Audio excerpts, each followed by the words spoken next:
So last time I streamed for a long while and got pretty heated at a particular map that I would say it's a straw that breaks the camel's back sort of moment with some of my issues with this game, but like it seems like it's probably gonna be just a one-off badly designed map because they remove the tools from you that this game is designed around, and so I'm like, that's usually considered bad design.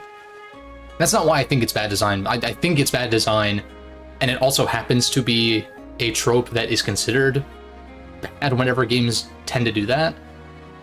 It can be effective in certain cases, but in a game like this, where like the emblem rings and the rewind and stuff like that are like pivotal mechanics that allow this game to function to the capacity that it does, you strip those away and then suddenly it's just like not as enjoyable to play, in my opinion. Not that Fire Emblem can't be enjoyable without rewind, but just the way that this particular game, or I guess the past few Fire Emblem games have been designed, or I guess I should say mostly this and Three Houses, the way they're designed is like the rewind is like so baked into how I feel like the devs want you to play and how I think you kind of should play, especially on maddening in this case.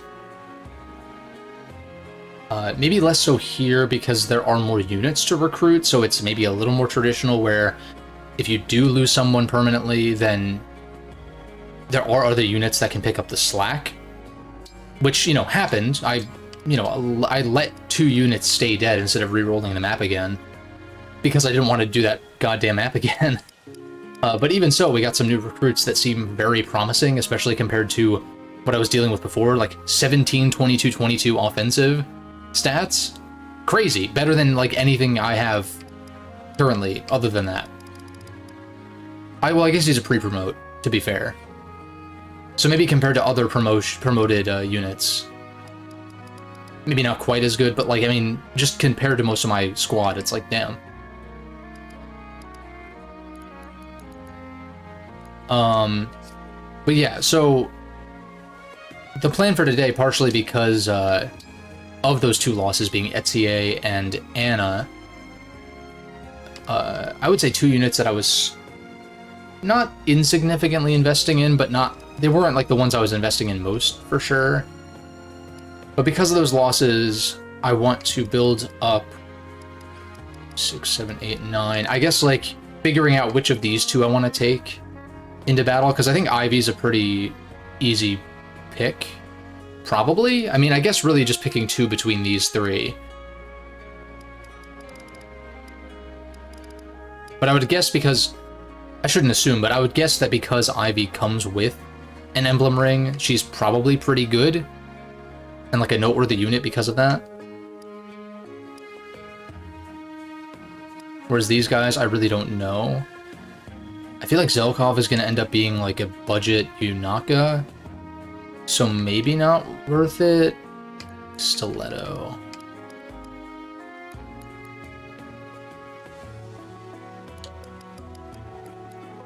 But that's like the lower rank of Peshkots, right? I think. Thank you.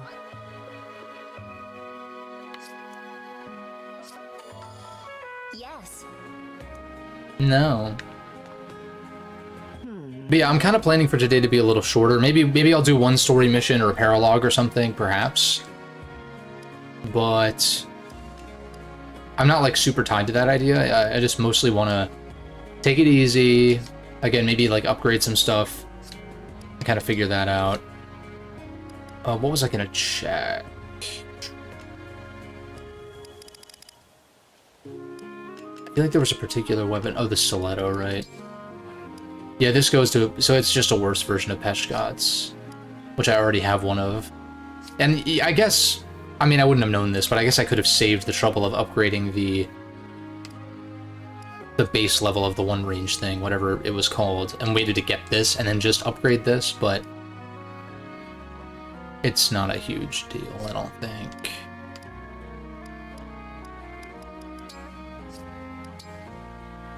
So there's a steel dagger. This will be silver. 10 might, 90 hit, 7 weight.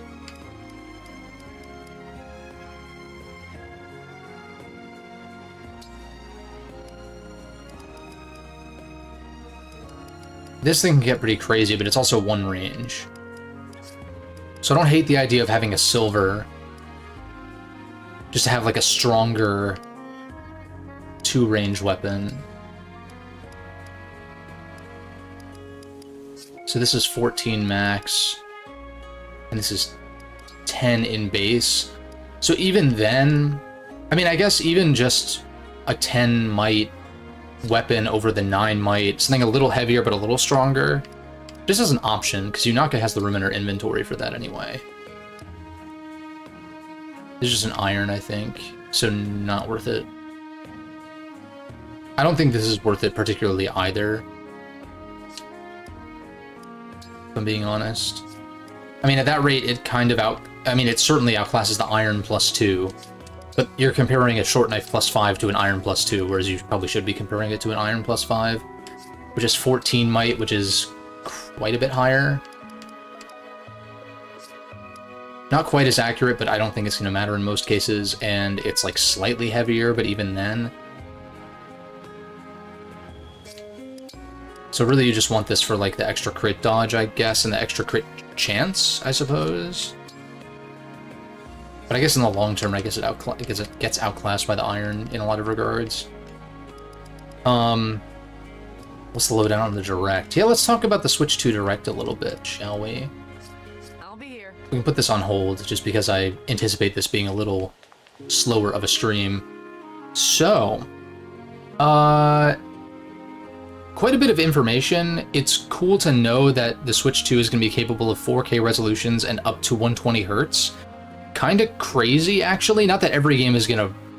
Not that any game is going to run 4K 120, but not that every game is necessarily going to, like, even go up to that 120 or whatever.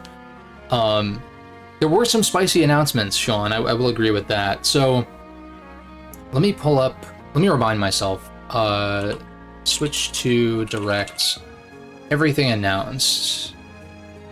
The one thing IGN is useful for these days. The compilation of announcements. So...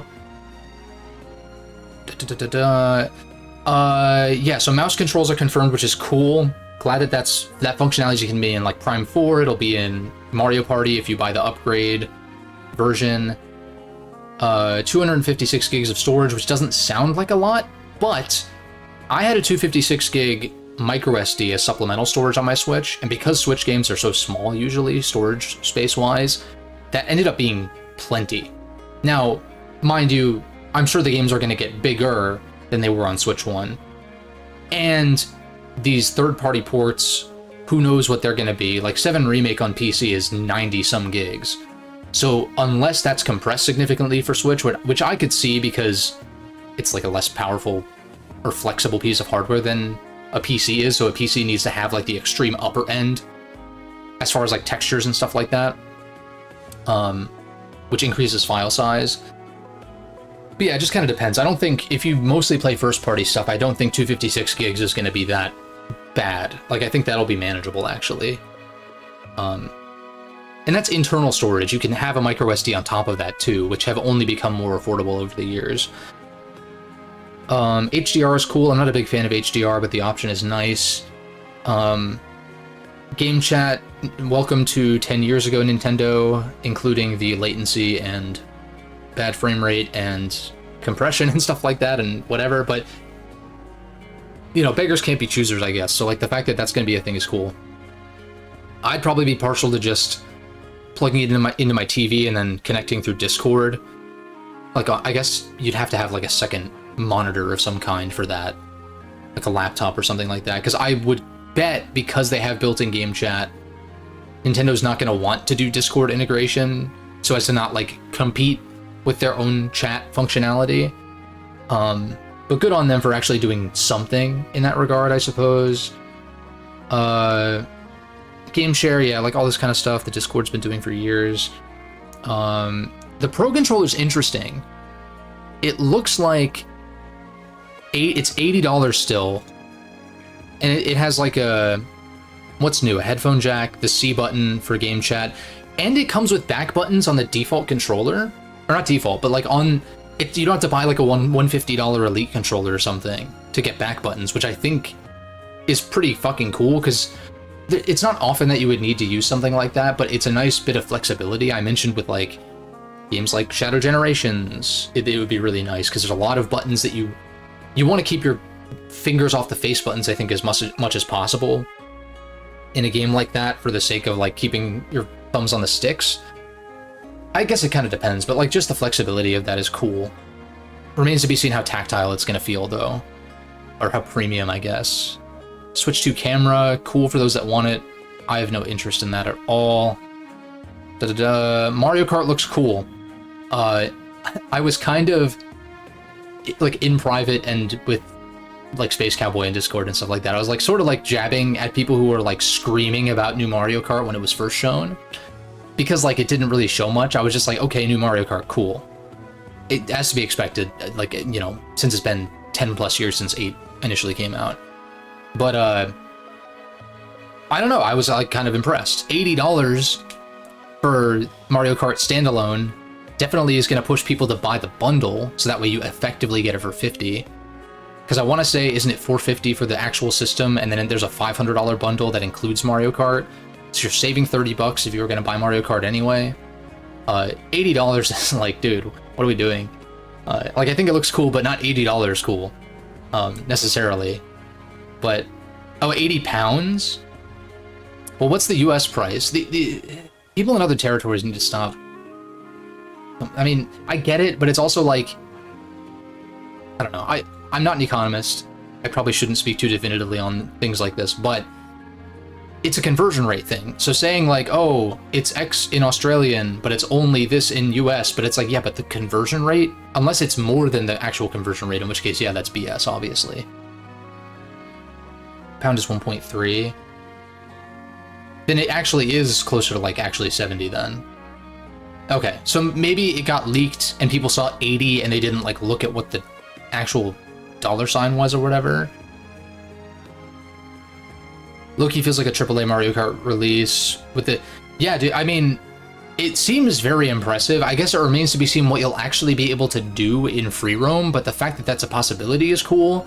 I just wonder if it's going to be kind of shallow. I know with Mario Golf...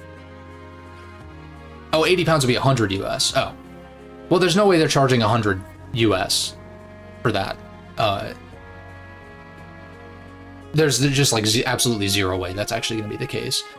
But, and if it is, then like that's complete bullshit. But, no, I think it's really cool that it's like one seamless world though. What was I going to say though? Oh, the Mario Golf thing where you could roam around ended up being kind of whatever, apparently, from what I heard. I had no interest in that game, but I'm wondering, like, what are you going to be doing? What's the value of being able to explore the world of Mario Kart World, right? That's like my big kind of question mark on that. I'm sure it's like, you know, collecting collectibles and like, I don't know, doing races because you can't leave your car. So like, what else are you going to do? Unless they're saving the fact that you can leave your car for like a later reveal, but I highly doubt that. But yeah, just the scope and stuff like that. I saw some returning tracks that I guess might be built into the world, or maybe it'll be separate or something like that. Yeah, well, I mean, yeah, even still, the fact that it's 80 in whatever currency compared to the usual 70, I want to say, or less if it's like a conversion rate that isn't as favorable to USD, then yeah, I guess Nintendo's really taking advantage of the fact that the yen is weak right now and trying to make up for that by charging more in territories where currency is stronger. You know, $1 goes a lot further in Japan. It's like $70 goes a lot further than the equivalent, like, you know, 7,000 yen or whatever, or 70,000 yen, 7,000, right? Because usually it's like 100 yen equals $1, but these days it's a lot weaker. Like the yen is a lot weaker, that is. But yeah, Mario Kart looks cool. Donkey Kong looks cool. I'm very impressed with the destructible environments and stuff. But there's something about it where I'm just not excited, and I'm not really sure why exactly. Like, it looks cool. It looks kind of like a hybrid between like Mario Odyssey and the open world Zeldas to an extent, actually, but with like destructible environments and shit. Which I think is cool. Like we know from Odyssey that like the movement tech is gonna be crazy. Yeah, I'll get to the GameCube stuff in a second, but yeah, I'm excited for Donkey Kong fans, the fact that they're getting a new 3D Donkey Kong and stuff. I'd be surprised if, well, I guess if the Odyssey team was working on this, then maybe there is no 3D Mario for this year, for the 40th of Super Mario Brothers. But then again, 50 is more of a milestone than 40, really, I suppose. So I don't know. Maybe Mario will be playable. I have no idea. But, yeah, DK, I know it's exciting for a lot of people, but for whatever reason, I'm not like over the moon about it for whatever reason, and I'm not totally sure why. I've not reflected on it enough. What else we got here? Very expressive animations and stuff like that, though, for sure. New Kirby Air Ride. That's my shit, boy. That's my fucking shit, man. That's what I was waiting for. Not really, but the fact that it's happening and Sakurai is directing it, like that's what he's been working on. Bummer that it's not Kid Icarus. Sure. But like, dude, Kirby Air Ride was my fucking jam. Me and my sister played City Trial so damn much, and now imagine a Kirby Air Ride in a world where Sakurai knows that City Trial is like the appeal. Now just imagine what if it doesn't have a City Trial mode, that is the biggest possible L. There's probably going to be actual air ride modes and stuff like that. I hope Top Ride isn't in, because Top Ride was always kind of whatever. But like air ride is fine, like having that as a separate mode, but then like City Trial needs to kind of be like, I think, the hallmark mode. And the fact that Smash Run was very akin to City Trial, Smash Run in Smash for 3DS, right, I think, was akin to City Trial, where like you build up your stats and explore, and then you do like a match at the end. Yeah, I'm just super fucking amped for a new Kirby Air Ride. Even though we didn't see very much of it, that's like the highlight for me, personally. Breath of the Wild and Tears of the Kingdom getting Switch 2 editions, which is free with the expansion pass online service, which is cool. I don't really care for those games that much personally, but it makes sense, and I'm glad that there are going to be upgrades for those who want to go back and play those games. Prime 4 is getting a Switch 2 version with mouse controls and stuff like that. Excellent. Very curious to see how the mouse mode is actually going to play. It'd be cool if I could actually plug an actual mouse in and use that instead, but maybe the Joy-Con will feel okay. I don't know. I'm a little skeptical on how that's going to feel. Forgotten Land, Kirby and the Forgotten Land, is getting a paid Switch 2 upgrade, but with like new content, which I think is cool. Little bummed that it's not a new Kirby game in that style, because I was kind of hoping for that, and maybe bringing back like copyability fusion from 64, or at least like bringing the expanded movesets back from Superstar, Return to Dreamland, that kind of thing, and putting that into a 3D model. Yeah, Donkey Kong does go crazy. I need to think about it more. I don't know why I'm like not excited about it, because I think it looks good. It's just like, maybe it's just one where I need to see more to be like fully convinced. But the destructibility, like that is like so impressive. I'm about to just like if I play that game, I'm just gonna like tear up the entire levels and just like flatten everything out and just see if that's possible. Shit like that. Seems like a fun sandbox to mess around in. Yeah, there was like a mecha thing. Let me scroll through here. But Forgotten Land is a great game. I just, again, I kind of wish I would prefer a sequel to like, I'm sure they're working on a sequel, but I guess like new content for a little upgrade is nice. I would personally pay for that, because I enjoyed Forgotten Land quite a bit. ZA gets a Switch 2 edition, thank God. Improved resolution and frame rate, good to know. I hope that actually means that it will run well. Now imagine a Pokemon game running at 60 FPS for the first time since the pixel art era. Oh boy. I think ZA looks cool. I'm like weirdly looking forward to it, but I need to remain skeptical, you know?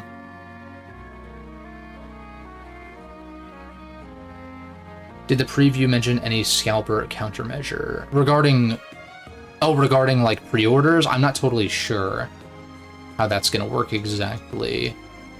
I'm personally probably not gonna get a Switch 2 at launch. I will get one when Prime 4 drops, and or when Kirby Air Riders drops. Like, because I guess for full clarity, I did technically sell my Switch ahead of this announcement to like get the most I could from it. And then I plan to buy a Switch 2 at some point to be able to play my existing library and stuff like that. But like Mario Kart looks cool, but I don't think that's not like a day one incentive for me. If it was Prime 4, then yes. I'm curious if there will be a Prime 4 bundle at some point, because that might be what I end up opting to do, like during the holiday or whenever that game comes out, right? Let's see, they have their little tech demo kind of thingy that's included with the thing. Whatever, I kind of whatever with that. Drag X Drive, I kind of zoned out during this too. I guess cool to see some representation for those who are in wheelchairs and stuff like that. I don't know if that's the intent, but the fact that it is kind of like, I don't know what they call it, but like it's kind of like basketball, but like when you play in wheelchairs and stuff like that. I know there are leagues that do that for people who are like paralyzed and stuff. I think that's actually cool, and like it makes for an interesting sort of game that will play differently from your average basketball game, I'm sure, especially knowing that it's Nintendo behind the helm. Shout out to Mario Hoops 3-on-3, I guess. I never played it, but paraplegic, that's probably what I'm thinking of. Is it the Paralympics? Is that like an official term or something like that? Oh yeah, I'll get to that. I'll get to that. I thought it was going to be Bloodborne. And I was like, oh shit, if Bloodborne comes to Switch, that means it's definitely coming to PC, and then it wasn't Bloodborne. I think it's cool that there's a new FromSoft game. The fact that it's Switch exclusive is crazy, though. But yeah, Nintendo really did kind of grab a bag, because people who are like planning to stick to PlayStation and or PC... I mean, PC plus Nintendo is like kind of an age-old combination, I feel like, at this point. That ends up working in a lot of people's favor. But yeah, and thankfully I don't see any concerns or feel like there should be any concerns as far as like how it'll run. Like if they did that on Switch 1, it'd be like, oh shit, well, how is this gonna play, you know? But for Switch 2, I don't think there's any concerns. I'm like a mild FromSoft fan. I've only fully beaten Dark Souls 3, and I've like dabbled with some of the other titles. I still haven't really played Elden Ring at all. But I'm interested to try more, but really Elden Ring is the priority for me from their output. And then if Bloodborne comes to PC, like that's an instant buy also. But yeah, crazy team up in that regard. GameCube games coming to Switch 2. So that video that I did about Path of the Tellius games getting a remaster or remake, that's out the window, unless we're talking maybe a remake in like 20 years or something. In which case, I guess I'm just going to replay them on Dolphin, which is fine with me. Good incentive. I've been itching to replay the Tellius games anyway, which I'll probably do once I'm done with Engage. It does seem weird to not have Radiant Dawn, though. What if that game specifically gets a remaster, though? That'd be weird. I feel like you'd still bundle in Path of Radiance, but then does that diminish... Would that diminish the GameCube, like, Switch Online version? I don't know. Wind Waker coming over via this and not a remaster is weird. And also no Twilight Princess, I think. Let me look at if this IGN video will load. Their video player fucking sucks ass. Let me mute this. Why can I not view the fucking controls? Wind Waker, Soul Calibur 2, F-Zero GX, sick. I just played a little bit of GX the other day. Yeah, Wind Waker, you can customize controls, which is great. All right, let's look at this lineup. So, can I just speed? No. Oh, so wait. Super Mario Sunshine, I know that Super Mario 3D All-Stars is no longer available, but the fact that Sunshine is on here is indicative that Nintendo's willing to double dip and put stuff online that's also available in other packages. So Sunshine's cool for those who didn't get a chance to pick up 3D All-Stars. Path of Radiance, Coliseum, Pokemon Coliseum and XD is a crazy pull. Very glad to see it because those games are great. Some of the best Pokemon has to offer, in my opinion, just because it focuses more in on like actual JRPG kinds of stuff as opposed to whatever the fuck the series is doing these days. Mario Strikers, Chibi Robo, Luigi's Mansion 1. So that means no Luigi's Mansion 1 remaster or remake, like they did with 2. Even though Luigi's Mansion 1 got a remaster on 3DS, weirdly, but... betting Radiant will be the second wave. Well, the thing is, Radiant Dawn's a Wii game, so, like, I don't even know... They'd have to add Wii titles, in which case... And the thing is, Radiant Dawn is playable with a GameCube controller. Like, just, like, literally, if you play that game on a Wii, you can play it with the GameCube controller, which is how I played it, but through emulation or whatever, without having to remap anything. It just recognized the controller, and that was that. But that would require them to add Wii stuff to Switch Online, which would then beg the question, okay, where's the prominent Wii games, right? They'd have to figure out a way to get Galaxy and Galaxy 2 working on controller, which, Nintendo, my DMs are open. I don't know on what platform, because I don't use social media, but hey, I mean, I have a control scheme that fucking works, and it would be so much easier for them to implement it because they have the source code and actually, like, have programmers and shit. And also, they had a control scheme that worked for 3D All-Stars too, but I think my control scheme is better, in my opinion, because it also works with Galaxy 2. But, what's it called? Yeah, there'd be a certain expectation with that. I would hope that Twilight Princess comes over on the GameCube side and not the Wii side. I know a lot of people view that as a Wii game, but I really, like, don't like the Wii version of Twilight Princess, personally. I think it's just, like, kind of unnecessary, and, like some of the changes it makes is kind of unnecessary. You don't really need more than 2 item slots, in my opinion. It's nice to have more, sure. So, like, the HD version helped with that, too, but, like, mirroring the world and stuff like that is just weird.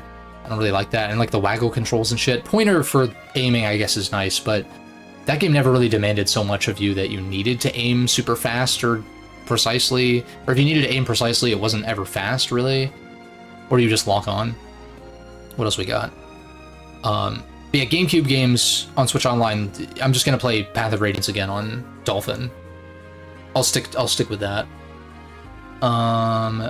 Yeah, we already talked about FromSoft. The fact that Elden Ring's coming over as well is cool. Hyrule Warriors Age of Imprisonment. Don't give a flying fuck about that personally. But that's coming from someone who is, like, sick of this style of Zelda. I know it's a Musou game, so it's gonna play differently, but, like, can we move on from this art style and this world of Zelda? Like, part of the appeal of Zelda to me growing up was, like, how different each of the games were, in at least, like, world-wise and visually, right? And there were advancements and changes in how they played too, but, like, that was a little bit more formulaic, I guess, for the most part. Blah blah blah. Deltarune, again, not really one that I care much about, but I'm very happy for those who do, because I know people were waiting on Chapter 3 or whatever. The fact that 3 and 4 are launching at the same time is cool. Hades 2 will release on Switch and Switch 2 before other consoles, which means that it's going to leave early access this year, which means I can play it on PC this year, because I'm waiting for it to leave early access to jump into that. That's very cool. 7 Remake Intergrade, I already kind of talked about how big the file size is for that on PC. I think the FF7 Remake games are great. I don't want to say too much because I have a 7 Rebirth video that I'm working on currently. Cyberpunk, Street Fighter 6, Split Fiction. The fact that they IO Interactive and, like, announced or re-announced properly their Project 007 game, which is sick. Bravely Default Remaster's cool. I never really got into that game, but I did play, like, a few hours of it way back when. And then fucking Silk Song, stamped with a 2025 release date. No specific date, but just like a 2025 in a sizzle reel, which is crazy. The fact that they're showing it again means I hope they're confident in actually hitting that target date. Excited for that. Yakuza 0, great for those who haven't played the Yakuza games yet. What else do we got here? Civ 7, sure. Hogwarts Legacy, which was supposed to come to Switch originally. I guess they postponed it for now. But yeah, Bravely Default Remaster's cool. Borderlands, don't really care, but, like, cool. Tony Hawk's Pro Skater 3 and 4, Hitman. What else we got here? Some other smaller stuff. Star Wars Outlaws, sure. Kunitsugami, sure. And that's all I'm seeing on here. But I do want to make a note that the Switch 2 editions, like with the paid upgrades, there's also I don't know how you get to this page. I found it on a Reddit thread, and it links to an official part of Nintendo's website. I just don't know how you get there, where there's going to be free updates for select Nintendo Switch games. And there's a list here. I'm sure there will be more, and I'm sure there will be more paid ones at a later date too. People are disappointed that Xenoblade isn't confirmed to get an update, but like it'll happen eventually. Like there's no way they're not going to do that. Those games are flagship for the system. But as far as paid upgrades, Mario Party Jamboree, Breath of the Wild, Tears of the Kingdom, blah blah blah, Forgotten Land I talked about, ZA, Prime 4. That's all we know about so far, I guess. Free updates that are so it says free updates to improve playability on the Nintendo Switch 2 system will be released for select Nintendo Switch games. By connecting your Switch 2 to the internet, you can download free updates that may improve performance or add support for features such as game share and select games. The contents of these free updates will differ depending on the game. And here's the list. ARMS, Captain Toad, Super Mario Odyssey, Super Mario 3D World, Clubhouse Games, Link's Awakening, Echoes of Wisdom, Game Builder Garage, New SMB Deluxe, Scarlet and Violet, and Big Brain Academy, which I didn't even know there was one on Switch. Scarlet and Violet definitely need it. I think there's problems with those games beyond performance, personally, but glad people will be able to play a functional version at least. I'm kind of curious. I guess like Odyssey and 3D World will be like higher fidelity, because those games already run at 60. I want to say, I think. Odyssey certainly does, and so I'm thinking like, man, either playing those games at like 120 hertz or playing them at 4K 60 or something like that sounds kind of crazy though. And the 2D Zeldas, thank God, because yeah, they really need it. From what I understand, I haven't played Echoes of Wisdom, but yeah, good shit. No Fire Emblem though, except for Path of Radiance on Switch Online, which is disappointing. I don't know. I was thinking, well, I guess I was gonna say that if we saw nothing from Fire Emblem, that I would plan to replay the Tellius games after this. And I guess, did they confirm there's a Summer Direct, or people are assuming there's going to be a Summer Direct? Is that confirmed? Switch to Summer Direct? I mean, I guess there's usually a Direct around, like, what would be E3 time when that was still happening. So maybe it's safe to assume there will be one post-launch about, like, the rest of the year, because we'll already have, like, dating Prime 4 and Kirby Air Riders, if both of those are actually coming this year, and probably announcing more of the fall lineup if there's more, or at the very least stuff that's coming early 2026 or something like that. Because they usually say stuff like, oh, we'll talk only about stuff that's coming the rest of the year, and then they'll announce something that's coming the next year. So I could see that being like, we're going to discuss the rest of our lineup for 2025, and then they announce some 2026 shit. Including a Genealogy remake, ideally, because that'll be the 30th anniversary.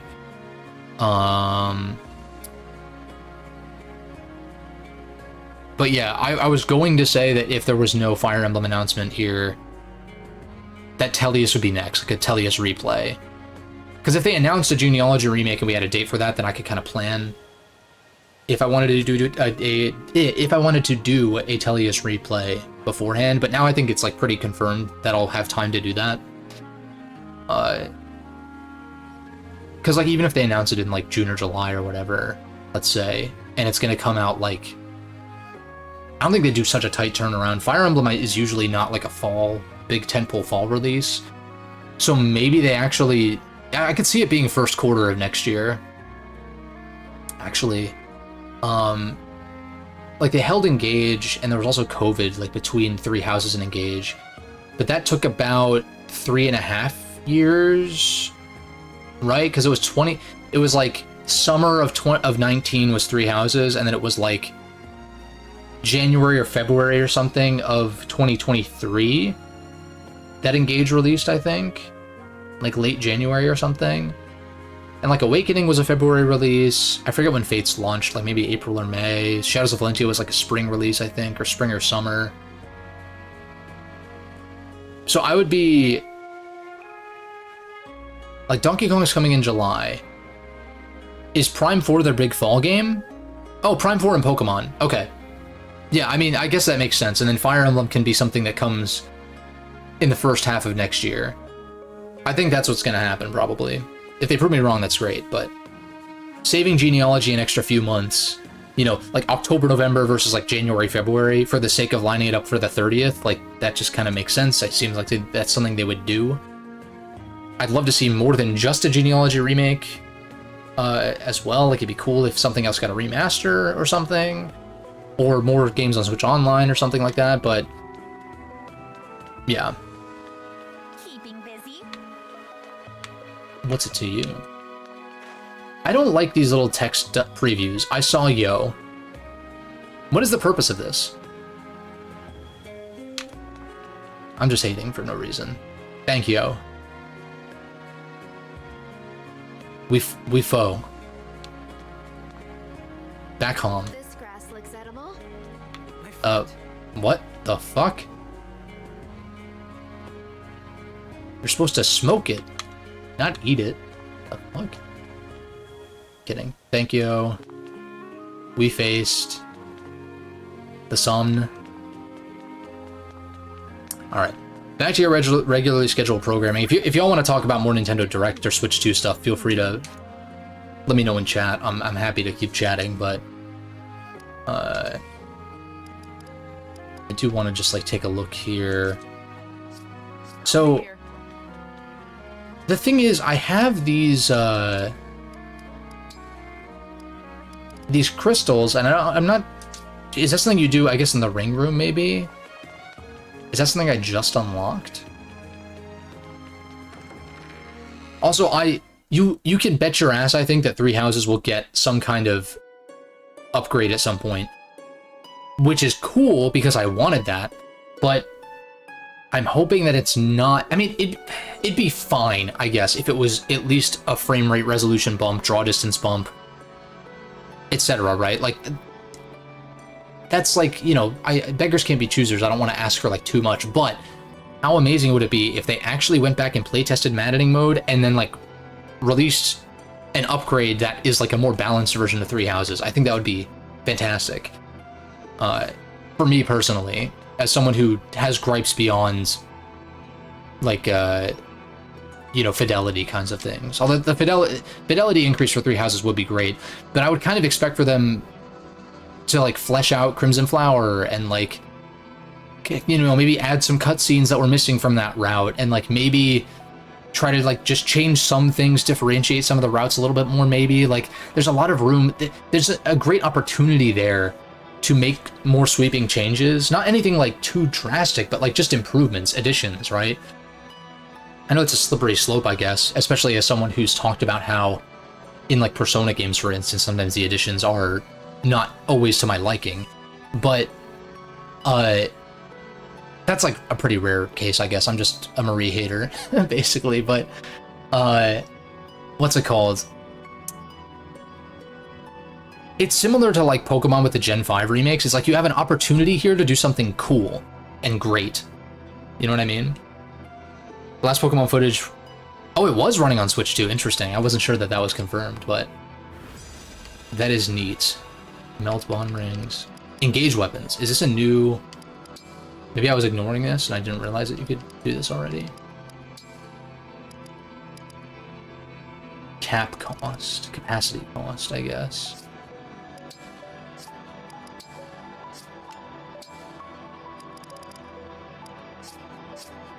Let me strip.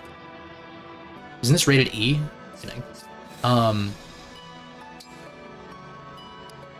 I think ZA looks actually kind of cool. Like, I know it's weird because there was one random channel that I came across. I don't really watch Nintendo, like much Nintendo YouTube stuff really. But I was kind of like poking around and someone was like, oh, well, the city looks empty. It looks whatever. It's like, it's a Pokemon game. Like, what do you expect you're going to be doing besides like catching and battling, really? That's like the fun of the game. You know what I mean? Maybe there'll be some side quests and some mini games or some shit, maybe, but I like the idea of it taking place entirely in a city. I think that's cool. That was the appeal of like Assassin's Creed to me, in the early days was like, not that I'm saying Pokemon's gonna be like Assassin's Creed for better or worse, but like I think a game taking place strictly in a city I think is just a cool idea. There would probably be some outskirts stuff and whatever, and there's parks inside too, but I like that because then you can build it. I guess in theory you could build it up to be like more actually to scale, and it certainly will be compared to like how it was in X and Y, for instance. But I don't know, man. I'm here for it. The fact that it's more focused on battling and there's a new battle system. The fact that it'll probably actually run and perform well, at least on Switch 2 at the very least. What am I looking for? Reference. Blah, blah, blah. System guide.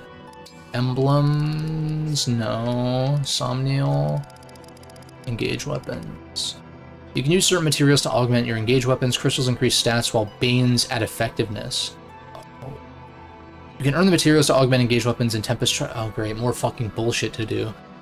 Each engaged weapon has an augmentation capacity. You cannot augment a weapon past its capacity. You can strip away augmentations to try out new effects, or increase an engaged weapon's capacity by raising the emblem's bond level.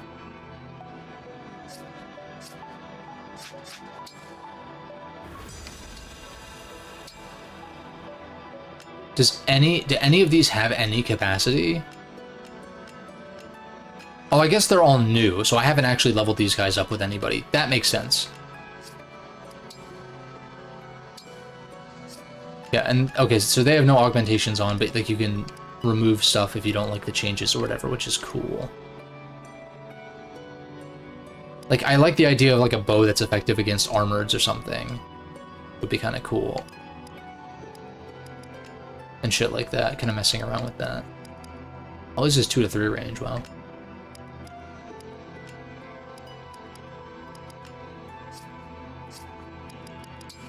Yeah, and I can't inherit skills because no one's leveled up on these bonds. And I assume it's not going to let me inherit skills because, yeah, I don't have access to the other ones. Okay, I can see why y'all were suggesting that I inherit skills sooner than later. But I did get some. Like, I put break defenses on you, tone precisions, whatever. That was just when I didn't know what I was doing. Canter. None of these other guys were really leveled up with any of the ones that gave them skills that I thought were going to be that good. Or that I could afford, so I don't really think I'm missing out on a ton.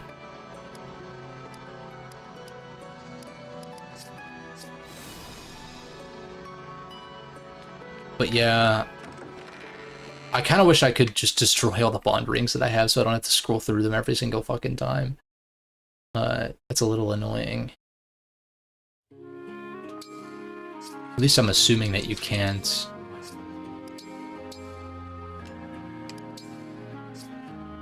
Yeah, there's no, like, toss option. Dude, can you imagine having, like, a scrolling list for each and every one of these characters' set of bond rings? No thank you. In fact, I kind of hate that it shows when you have none.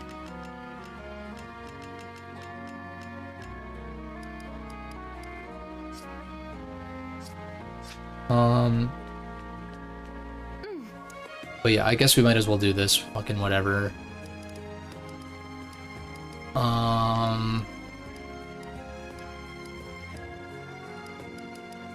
Probably getting supports up for characters that I'm close to maxing. Well, actually, no, this might just happen naturally. So maybe I want to get, like, some C's and B's going then.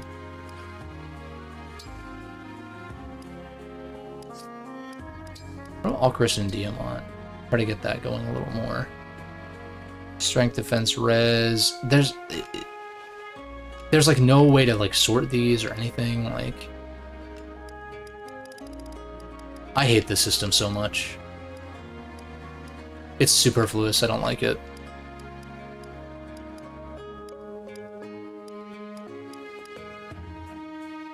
Res +2.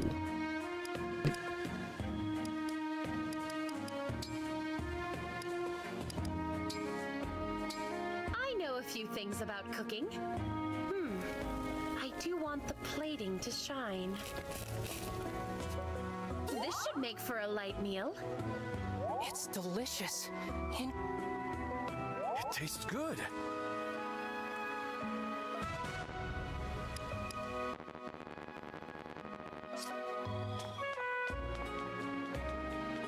Oh my god, so many yellow glowing fucking thingies, dude.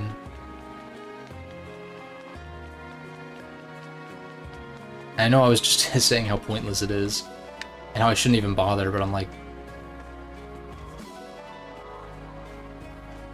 I have faith that the Genealogy remake is not... If that is the next Fire Emblem, I'm just saying, like, I hope...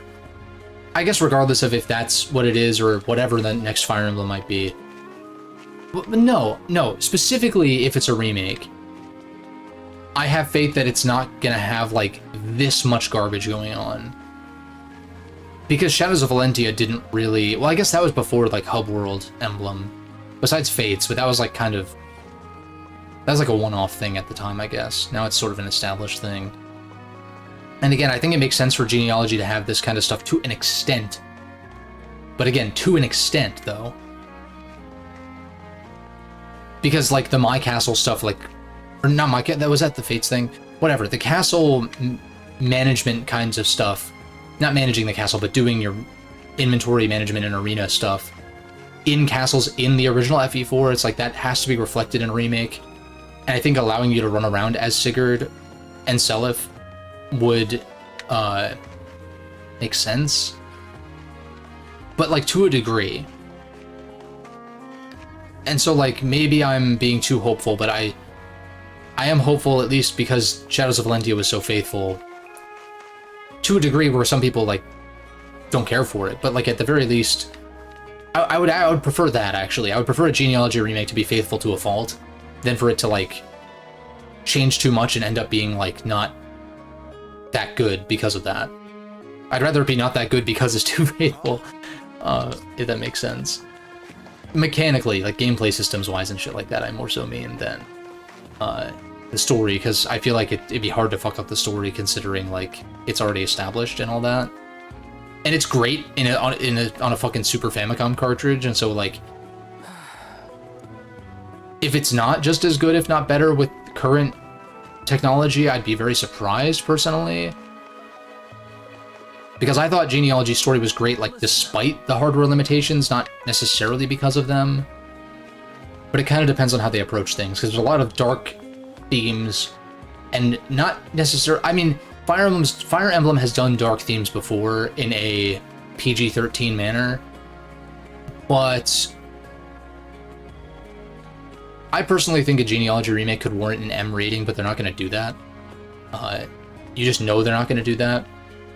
And so it's going to have to be sort of akin to the original, off-screen atrocities. Or, like, implied atrocities. Kind of like it was in the original. Like, actually. Like, a lot of the really fucked up shit that happens in Genealogy, like, you don't see it. It's talked about. It's discussed. But it's discussed in a way that, like, is effective still. I would hope that they at least, like, take advantage of cutscenes and stuff like that, but I don't want it to feel, like, half-assed, I guess. Like, if, for instance, I don't want to spoil anything, I guess, but, like, any of, like, the atrocities that happen, it's like, I don't want them to half-ass it to, like, if you're gonna show, like, a cutscene of it happening, it's like, I'm not saying, like, actually show it necessarily on screen, but, like, it needs to still feel impactful. Switch 2 has a corporate feel. I just think that they are really scarred from the Wii U still, and they just wanted to be like I would argue that Switch 1 Directs have been extremely corporate, honestly. Like, ever since, like, Iwata, rest in peace, like, you know, left the company and passed away, I feel like a lot of the way that Switch presentations have been very clinical and corporate. So I don't really see much of a difference. I just think they wanted to really make sure that it was clear and concise to a point. To, like, just not have the same situation as the Wii U. I think they're still very scarred from that. And so they don't want to repeat that mistake. And so, like, just being very straight up and just, like, clear, even if it comes across as too buttoned up or corporate, like, it is ultimately, I think, the right call for their concerns. The most important thing to me is that the games don't feel corporate. And you could, I mean, I guess you could argue that maybe some of them do. I don't know. At least like some of the more half-assed ones. Like the sports titles or like whatever, right? What do I want to upgrade, if anything? I guess kind of whatever I can, right? I'd like to do a story chapter today. I was just thinking we can kind of take it easy, maybe not stream quite. Definitely not as long as last time, but... Yeah. Yeah, it is kind of interesting. I mean, I guess it's kind of about time to like have the new guard come in, right? Because I mean, Miyamoto's pretty old. He's probably, I mean, I don't know if he's the type who would retire necessarily, but like he's at that age where he very well could if he wanted to. And I'm sure that his responsibilities are probably not as taxing as they once were, since he's more supervisory, and he's earned that for sure. I'm not knocking him for that. I'm just saying he could retire if he wanted to. He probably could have 20 years ago if he wanted to.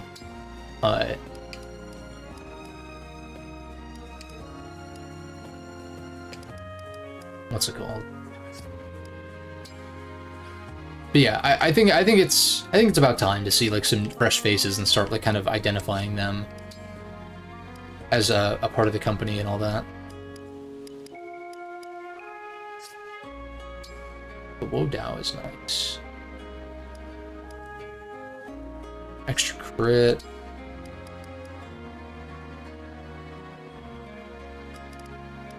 I feel like this is one of those weapons where it's almost like you either upgrade it all the way or do nothing, maybe.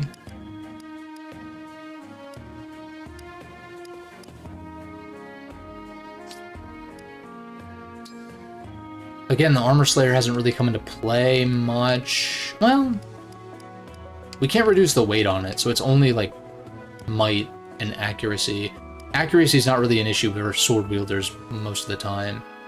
So really it's like, is this dealing enough damage? And I kind of maybe don't think it is. I'm going to look up what the multiplier on effective weapons is.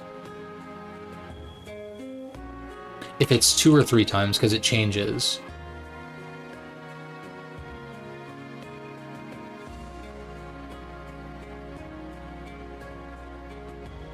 Weapon effectiveness.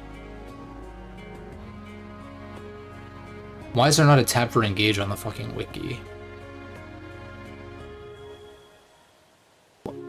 That's weird.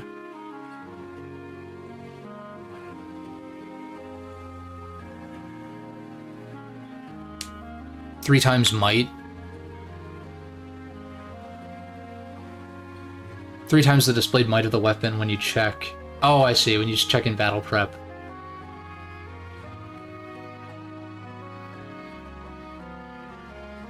Okay, so it's effectively 27 might against armoreds. But how much defense do armoreds have, right? How much defense does Louis have? Like 20-some? Is that more or less than your average armor? Probably more, because he's promoted. But we're also on maddening. He has 23 base defense. 22, sorry. So in that case, you're only dealing 5 damage per hit, but you're probably doubling. But I guess you compare that to anything else that's going to do 0, so that's fair. But if effective weapons are 3 times might, then upgrading these is actually worth it in that case. Like, more so than if it was just 2 times. Certainly. Although I guess if it was just 2 times, we wouldn't even be doing much damage to armors anyway. But even then, like, my magic users are kind of cracked. Like, armors haven't really been the issue, per se. I'll be here. Let me check what I can buy first before I start forging or refining. High resolution. Yeah, I was talking about that earlier, the fact that it can go up to 4K 120. Not that games are going to actually do both, but the fact that it's capable of either. Or both, maybe in some cases with, like, older titles or something, I don't know. But at the very least, like 4K 60 or like 1440 or 1080 120 or something, like that's crazy. That's like super cool. Even if it is through DLSS, like, I don't even know, actually, if... I would assume so, because they're partnered with NVIDIA for the hardware, but... maybe it's just a power boost from being docked? Like, I guess we don't really... Do we know the details on that, per se, yet? Probably not, right? Yeah, okay, yeah, the PS5 is technically capable of 8K output, but I feel like that was more of a future-proofing thing than something that's actually practical. Like, I've been playing on a 1440p monitor for the past few years, and I'm pretty content with that, honestly, and it also just pairs well with my GPU. Wish my GPU had more VRAM, but it doesn't really come up as much of an issue too often.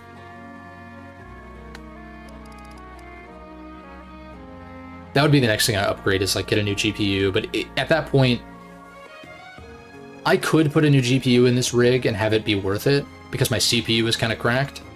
So like it wouldn't bottleneck, but if I wanted to get a new CPU or upgrade my CPU or like RAM, I have to build a new system because like I'm on the higher end of this chipset. It's like I'd have to get a new motherboard, DDR5 RAM. I would certainly get a CPU that's like, you know, more benefits from the upgraded chipset and all that, but for now I think sticking with my build and maybe getting a new GPU at some point would be good. The problem is that finding GPUs for like actual real prices is like very difficult right now, and it's probably going to get even tougher as we go. Oh, let me buy more Volns. Some fresh Volns. Like, we'll give you a 3.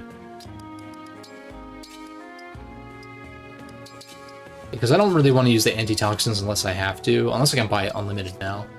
In which case, we're just going to probably do that. Well, man! I guess it's overkill in a lot of cases, but... I'm not even sure which of these guys I'm going to use completely. So let me... I know Ivy's probably worth using, but until I like decide who's going to come with, I'd rather distribute the Volns to people who I definitely know are going to be sticking around. Like Saline... Now Saline's probably one of the weaker ones. I gave her some stat boosters, though, so maybe she'll hold out for a little bit longer. Maybe. And maybe I want to give her, like, a physical weapon over Surge. To, like, differentiate a little bit, maybe. But I don't know when she's going to want to get up close and personal, though. That's the problem. Like, she's frail. So, it's more so, like, if we can guarantee a kill or something. Maybe 11 Sword, but that hits magically anyway, so... Well, the fact that she can wield 11 Sword at all, I guess, as a magic user, is actually, like... In a game like this, where it's not like 3 houses where everyone can wield any melee weapon, that's actually, like, kind of a plus that she has, I think, but it also just depends on how strong 11 Sword actually is. Does Great Thunder affect that? Just Thunder, L Thunder, or Thoron? And in fact, that might even be better on Citrine to, like, further increase the damage she can do.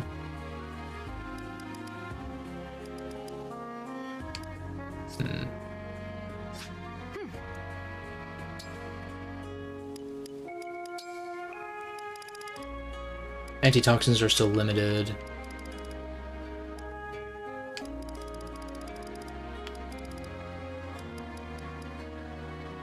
I only have 10k, which is kind of a problem. I think I overkilled by buying like every available weapon before. What's new over here though first? Anything actually like worth buying?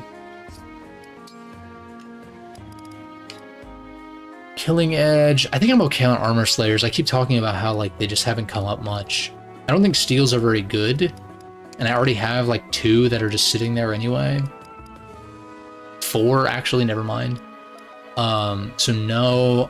Iron Blade is... I think the Killing Edge would be the only thing that I would consider getting. Like the ZA looks the most outdated. Well, that's just Pokemon these days, right? I mean, unfortunately, you know. I don't think anything here I really want to buy necessarily. Unless I'm specifically buying it for a particular unit, I guess. Like, killer weapons are cool, but... I have 2 pole axes already.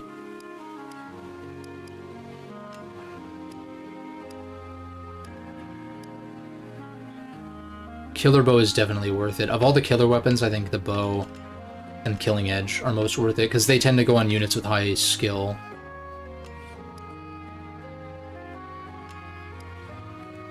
Not that Killer Lance and Killer Axe can't be useful as well, but if I'm going to prioritize, I think Killer Bow would be the play. I have 1 L-Surge already.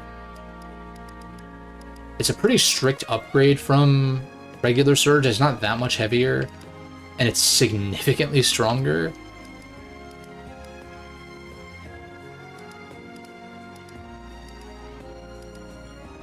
Kinda same with Hellfire.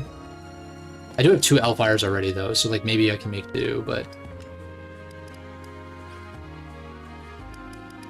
yeah, I don't need this. Steel Hand.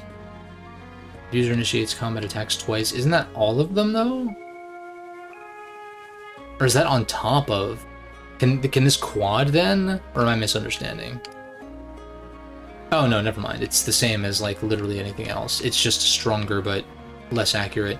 Why is it so inaccurate, though? 5 crit?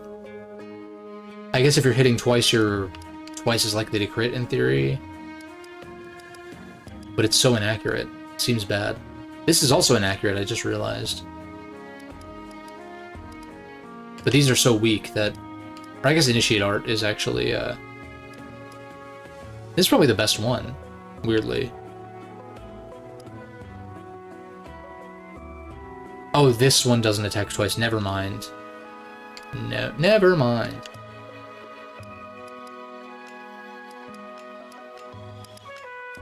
Yeah, I think, if anything, probably the Killer Bow.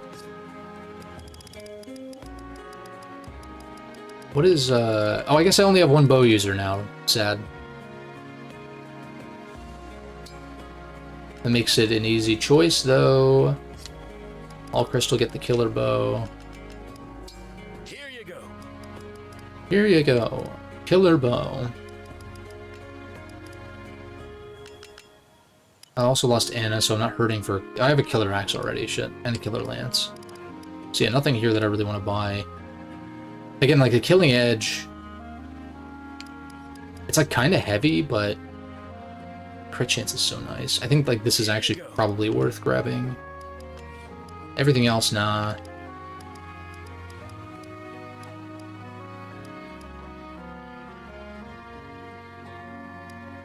Zero in the inventory. How is that true? Maybe L-Surge. Again, maybe. I almost feel like Saline, like I was saying, maybe would benefit from just having a sword for close range instead of L-Surge, but... I only say that because they clearly want her to be a mixed attacker for some reason. I did buff her magic with some stat boosters, though, to be fair.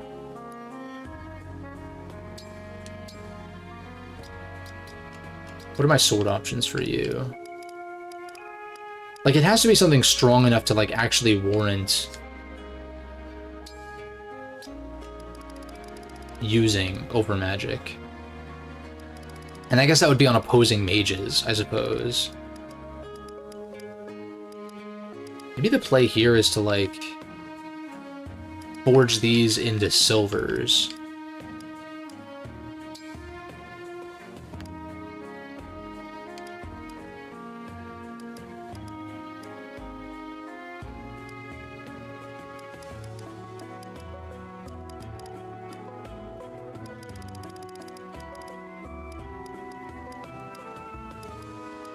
We'll give her a steel for now.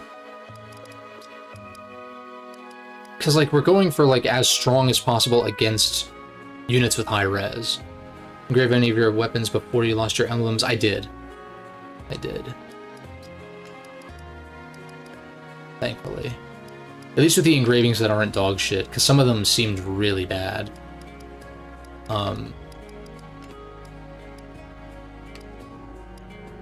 But yeah, I have a few.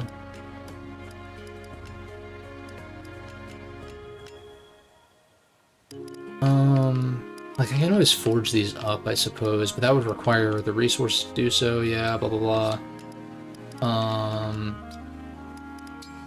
It's like a sword for you. I like the Armor Slayer. I guess 11 sword is kind of wasted on a unit with 3 magic. I just like the idea of giving him something with range.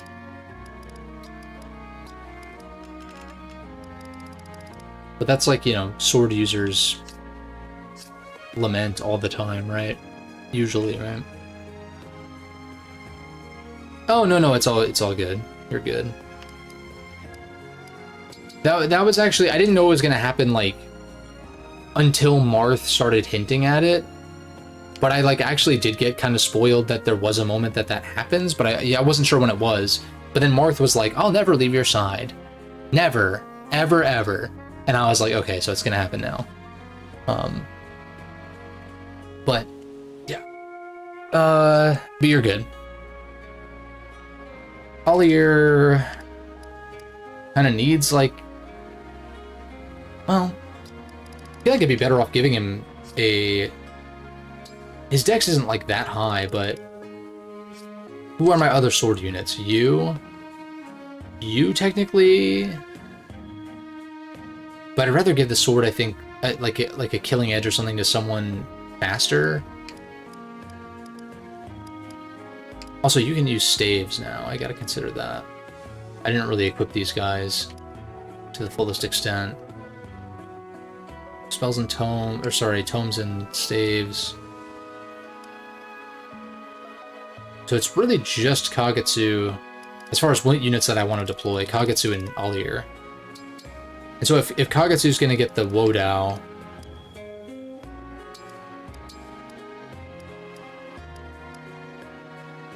this is like heavier. I should look at the forges, I guess. Let me...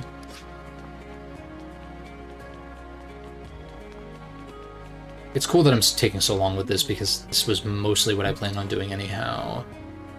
But let me look at... Oh, this doesn't even forge into a Wodao, it's just its own thing. And you can't reduce the weight at all. So someone with a high build, ideally. I see.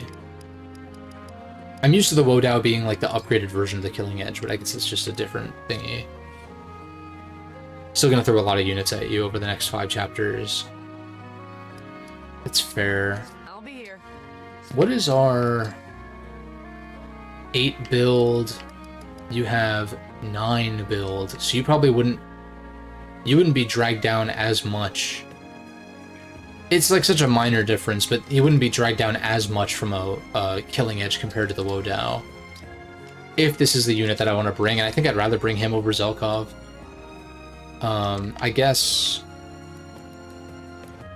you have 15, 19, 19 offensive stats, compared to Yunaka's 11, 18, 16. But you're also 5 levels higher than Yunaka, and so I feel like just in the long term, Yunaka's going to end up being better, probably. Especially with her crit plus 15 on avoid panels. If foe initiates combat, inflicts hit minus 10 on that foe. I'm sure this guy's good. Like, he's probably fine, but he doesn't seem as impressive to me. You... During combat with the foe who is also...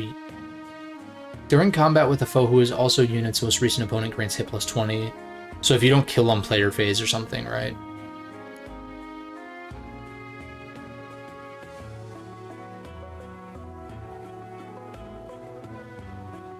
So if you're faster, an advantage of 9 or more. I feel like this is kind of wasted on Ivy, because she's not even that fast.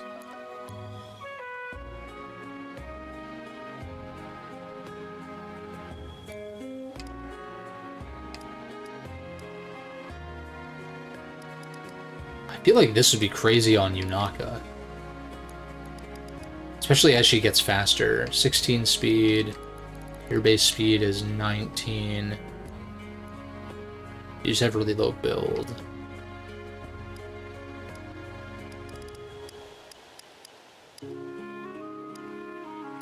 Or actually you. 22 speed, yeah. That makes sense to put Lin on like a sword using guy. What's Alcris speed? What's his actual speed? 13.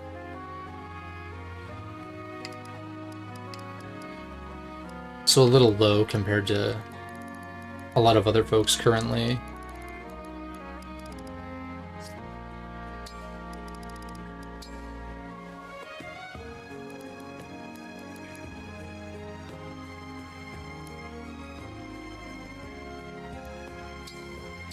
Let's go. I think this could be pretty nasty, especially because it'll give him access to bows, or like, you know, range with the killer bow.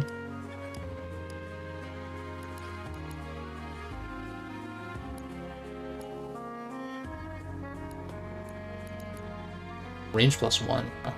All allies within 2 spaces chain attack is crazy. Although considering people want to be next to Alier for the divinely inspiring thing. Allied chain attacks are guaranteed to hit. That's crazy. That's nuts.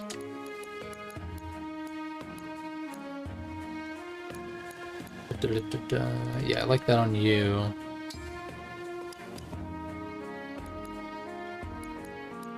She doesn't get any benefits from Edelgard, though. Skill-wise. Oh, I had you with Edelgard, I want to say. Yeah. Edelgard, count on me. So let's keep doing that. Lin has another ability, Speed Taker, which gives speed buffs after more kills. Oh, wow. And abilities that buff bow users.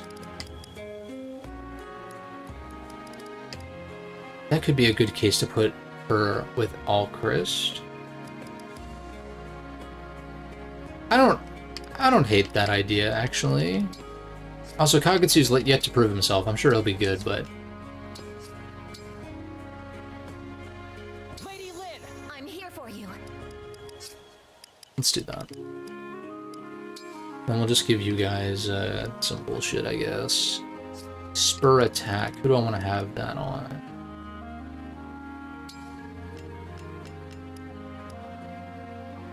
You already have the fortified defense chick, which makes sense if we're like turtling or something.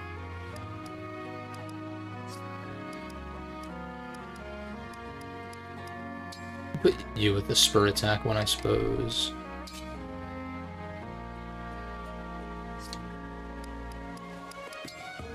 And then just something for these guys.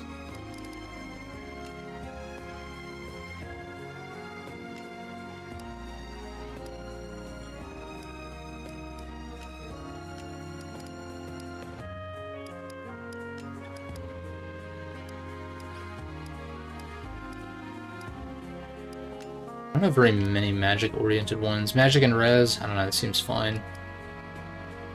Speed and HP. It's fine. And then you. Strength and dex.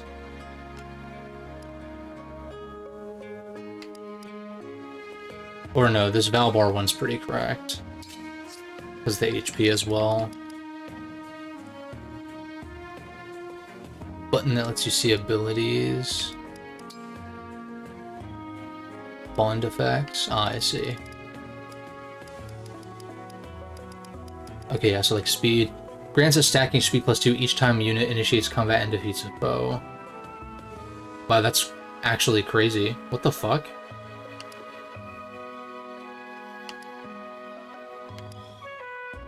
That's disgusting. Also, bow focus seems pretty good if you're at more than 2 range, or you're hitting someone who can't retaliate. And even then. Speed +3. Yeah, Speed Taker is really the one to get. That's insane. I bet it's expensive though, but worth it. If unit is able to do a chain attack, unit will do so when allies attack foes. Unit could reach by moving. Wow. So put this on somebody, and then equip Emblem Sigurd, and just watch the backup damage, or the chain attack damage, like, rack up.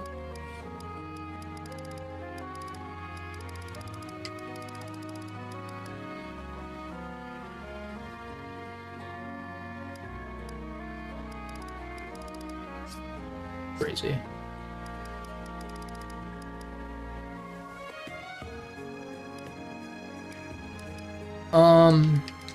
Okay, I think emblem rings were okay. Inventory-wise, can look into upgrading this, maybe. This is just nice for, like, breaking, mages, right? I think. Oh, right. I was gonna maybe give Alier the...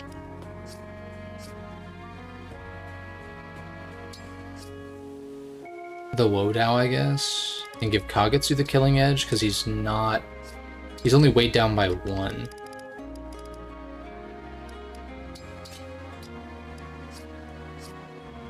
Right? No, he's not weighed down at all. No, never mind. Wait, is this equipped? No, it's not, that's why. Yeah, okay, yeah. So it does lower by 1. 21 speed is, like, still significantly faster than anyone else, though. So we take those, and I guess we'll give Alier the Wodao, maybe. I mean, I guess it's pretty weak. So unless I need to crit...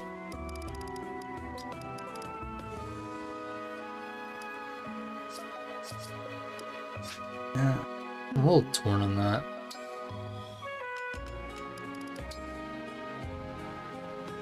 Shielding art...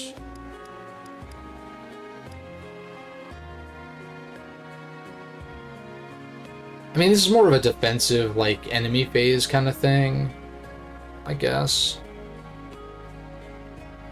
Lucina has an advanced version that's 75% trigger. It's crazy.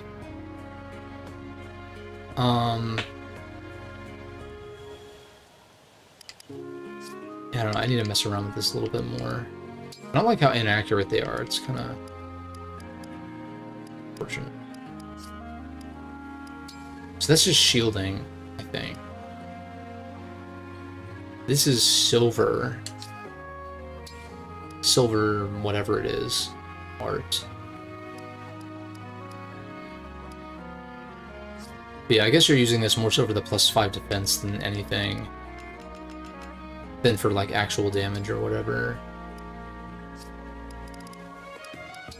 I was talking about, like, the possibility of upgrading this to a silver.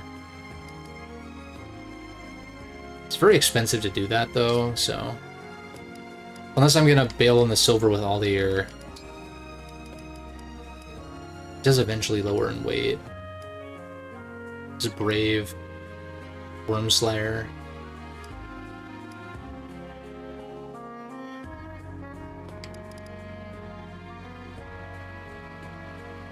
I mean, +2 might is pretty nice, and then it actually would give an incentive to use it other than this.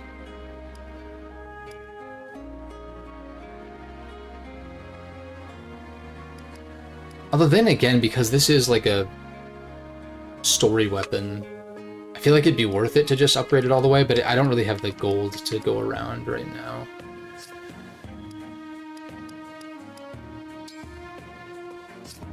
It's blah. So, like, not really worth it.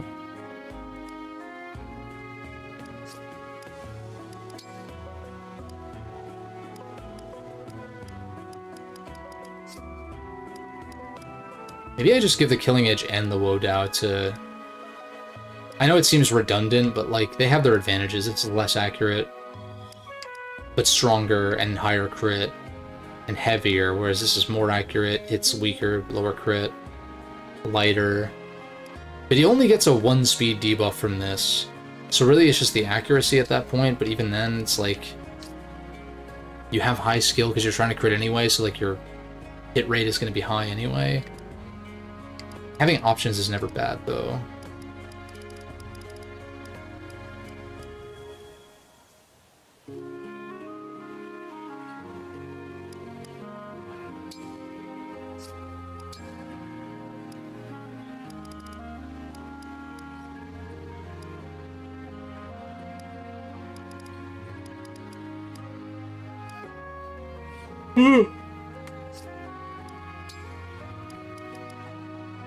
This can get up to 18 might. And is this the same here?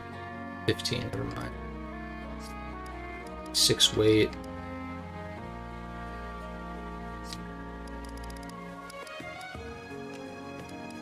What about any of this stuff? The majority of these I don't really think is worth it unless you have resources burning a hole in your pocket. Like the javelin buff could actually be worth it. The 6 might is really like, it's the same as a slim +1. And I only did this so that way Chloe can dodge tank with this easier.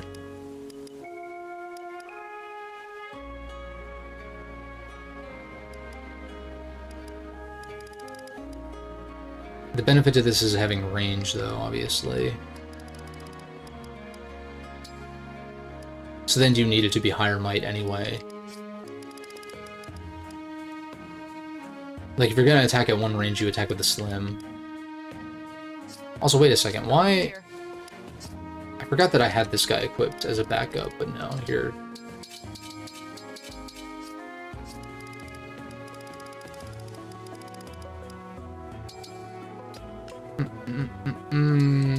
Give you a slim, give you a steel, I guess? Is that redundant with the killing edge? I feel like, yeah. It's more accurate.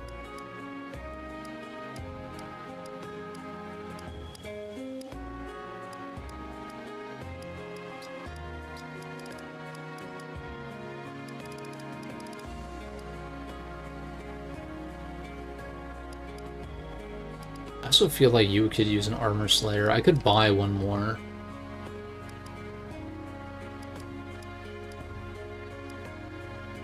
I don't hate the idea of...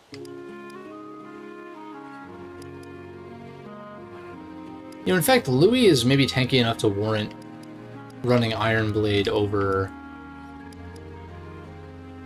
Grants +3 attack for 1 turn if user has 50% HP or less. That combined with, like, Vantage or something would be cool. If unit initiates combat, inflicts avoid -10. Oh, you also have an avoid -10, so, like, low hit... And it's not even low, it's 127 because of stats.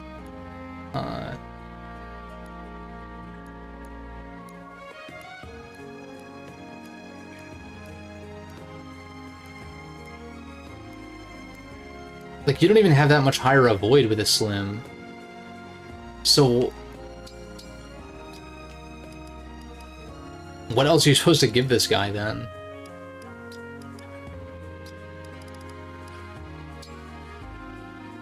Just give him options, I suppose.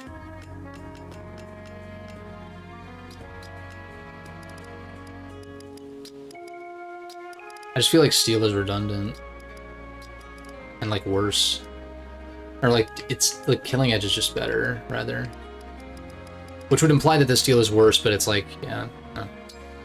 Wodow.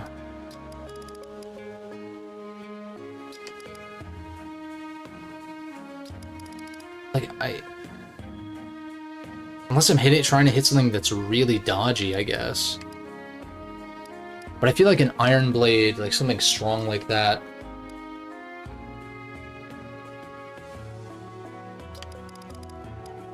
Like, it kind of needs to be something stronger than this, might-wise.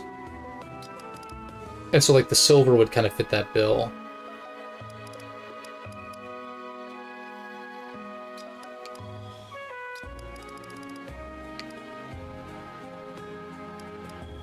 Or an Iron Blade.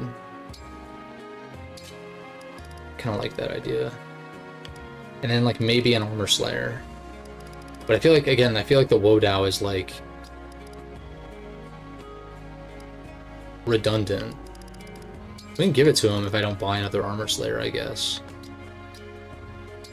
Just give you a Vuln. Then you. You're definitely more magic-oriented for sure. Combs and staves.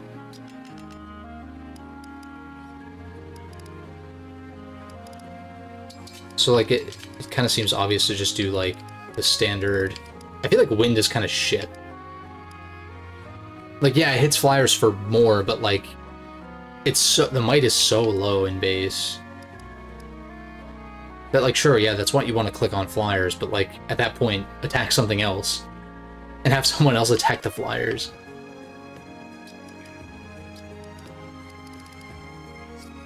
What's your build? 7, so you're not weighed down by Hellfire.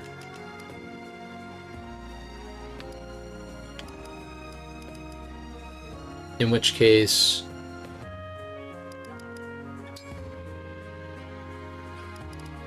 like, you don't lose out on anything stat-wise. It's slightly less accurate, but it's basically just a strict upgrade for you.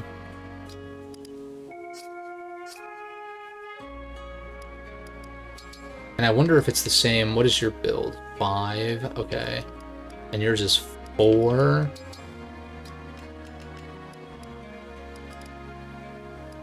So, like, in that case, it makes sense because you have the fire tome that doesn't weigh you down. But then if you need that extra oomph,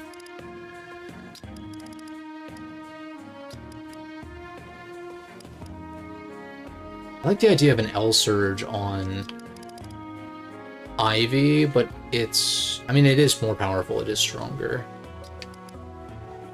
And I kind of like L Surge on both.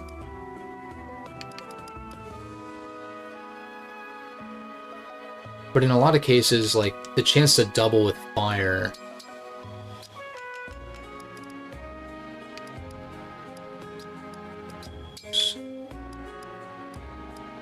versus you'd have 12 speed versus 15, so it's like getting weighed down by 3. It's like fire's probably gonna more often do more because you would double versus likely not doubling with L Surge in this case. Not that Saline is like the most speedy character ever, but I don't think she benefits much from these heavier one-range tomes, which is why I gave her a sword, I guess.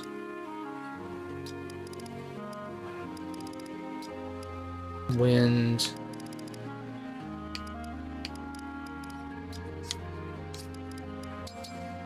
I liked you, though.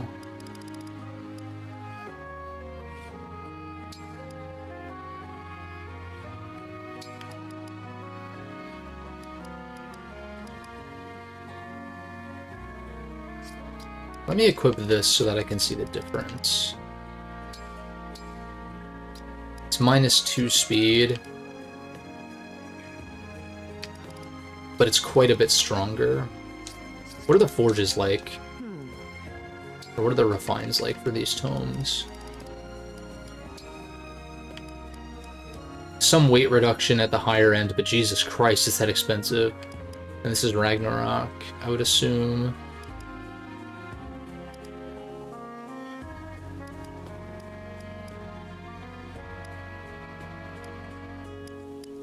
And you don't get a weight reduction until 3 refines, which is kind of like asking a lot. Same here. So I feel like, once again, you kind of just leave these in base, unless you have the excess resources. This really could use the extra might, though. And plus, if effectiveness is 3 times, then yeah, that, like, could certainly be worth it. And in fact, I'm very tempted to actually do that. I think Thunder +1 is also worth it. It's because you get, it's more accurate and stronger to kind of make up for things. L Thunder, I think it's like too costly. I think we just wait until I can.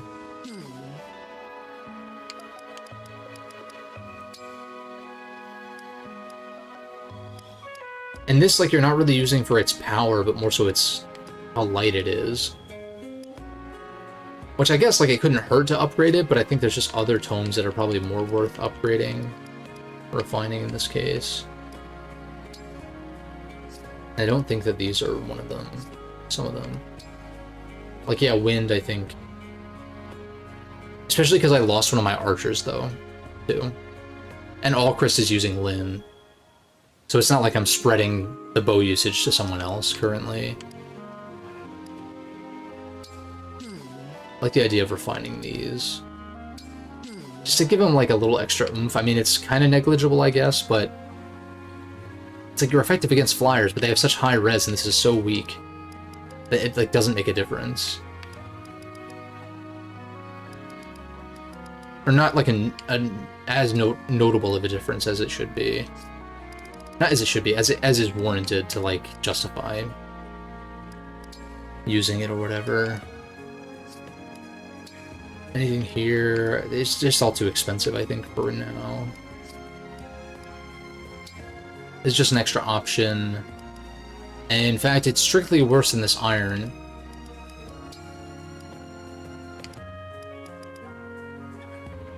Eventually, it's 16 might, 90 hit, 3 weight. So the only benefit is that it can do up to 2 more might, which I think is really bad.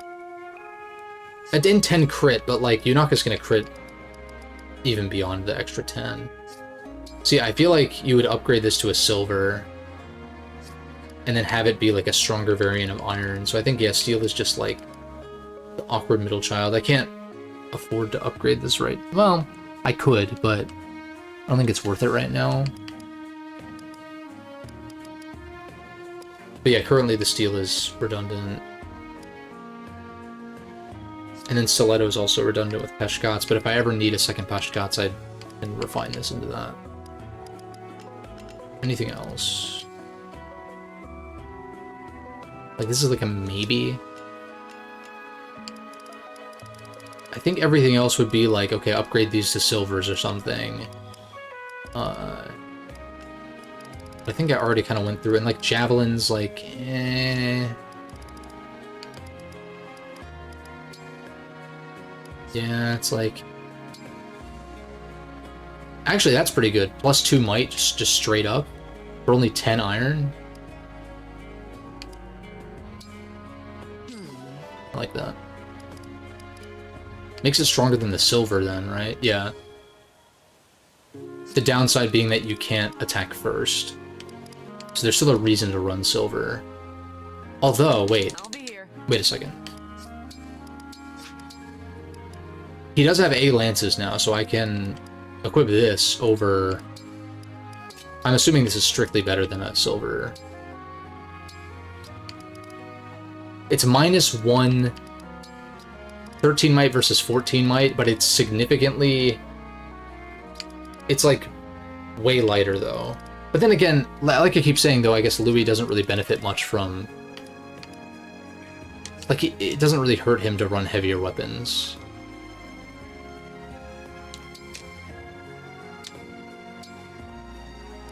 Because his speed is so shit to begin with. So you would be better served, actually, if you have A lances. You have S lances, hello. So this is, compared to this...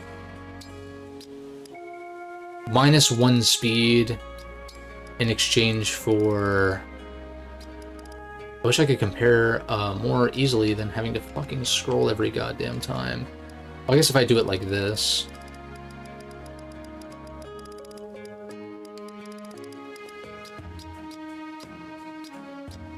It's like slightly heavier and slightly stronger. Inflicts attack -2 for 1 turn on adjacent foes at the start of player phase. Yeah, this actually has a benefit. I think this is better, in fact, because of that. Barring, like, refines, maybe.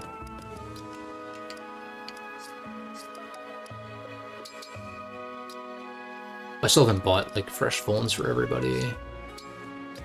But yeah, looking at sword options, I think Louis is still fine. Equipment-wise. He doesn't really... Sorry. Got, like, a... I need to, like, hydrate more. My lips are drying out a bit. I'm picking at them, which is bad. But yeah, he doesn't benefit from slims much, because even some of this stuff doesn't weigh him down, and it's just stronger.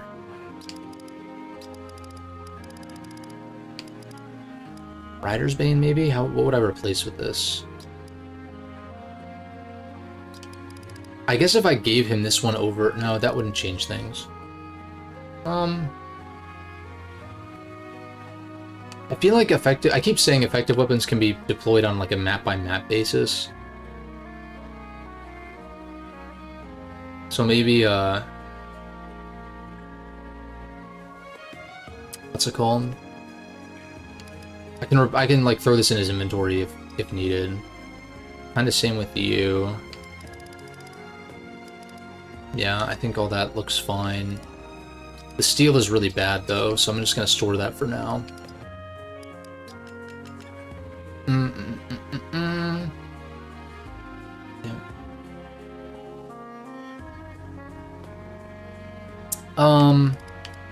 I like Hellfire on you because you're only weighed down by 2 versus this, which weighs you down a shit ton. But the benefit is the range. Like 10 weight, this is lighter and stronger, but it can't hit it at the same range, of course.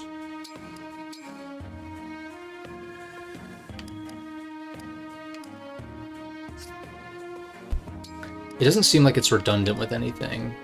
Thunder has utility for range, this has utility for being just stronger at close range. This has utility, quote-unquote, for hitting flyers. Oh, also, this is just better than fire now, actually. This is strictly better. Because it hits flyers for more. Whereas this has no extra benefit. So yeah, Hellfire is a strict upgrade for her inventory, at least. Compared to a Wind +1.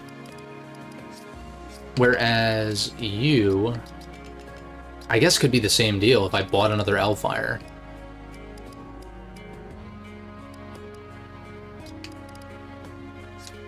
Which I don't actually hate that idea, can I? There could be some stuff that I could sell too, but because weapons have infinite durability, I don't really know that that's actually a good call.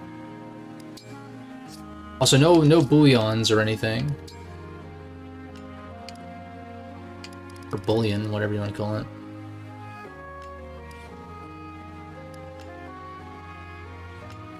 I'm like, steel daggers are kind of shit, but like you can still at least refine them into silvers. Maybe it's better to eventually just buy a silver outright, though. Maybe not, though, actually. Maybe. If you don't want to use the resources, you'd rather spend extra gold instead. Here you go. Yeah, I'll take an Hellfire. Take care. This chick could use the extra firepower anyway. Yeah, because wind is just better as like a standard attack. This is your close range option, just for like a way to hit, because you can wield swords, giving you a way to hit high res units. Who else? I already went through yours.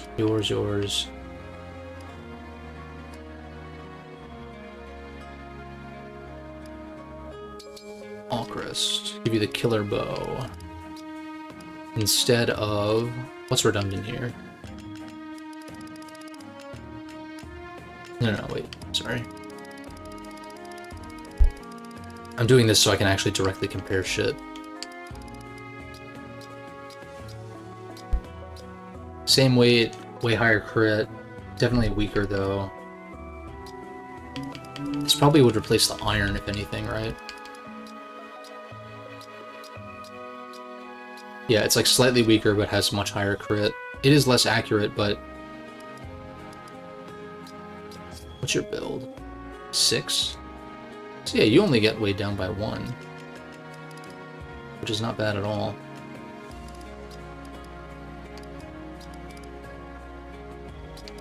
What are the refines on the killer? On the killer bow.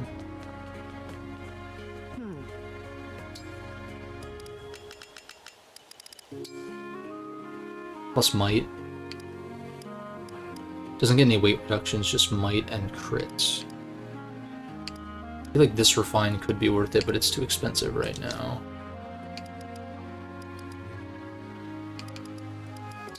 And it takes kind of a lot for it to be better than a steel outright. Actually, no, wait, mini bow is dog shit. I'll be here. Never mind. Mini bow is dog shit, so we get rid of that. Duh. Options, love to see it. Oh wait, these you can wield tome or staves now. Also, I gotta consider. Shit. Mm-mm. 5 build.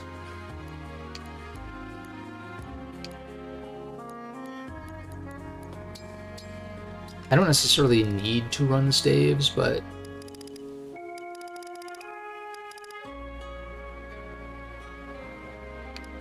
it would be nice. Maybe I do that over Volans just because I shouldn't be putting her in danger to the point of needing to Voln. And because I have... How many staff users? 1, 2... I have 3 staff users, so I could just use another staff user to heal them if needed. Since the staff users are probably going to be sort of... Well, 2 of them have high move.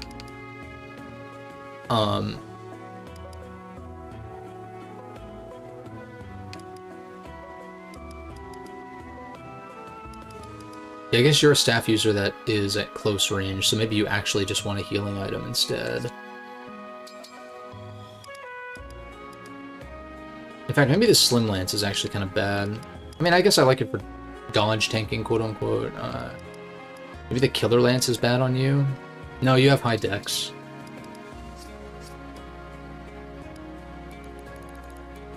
Like 19 dexterity is nothing to sneeze at.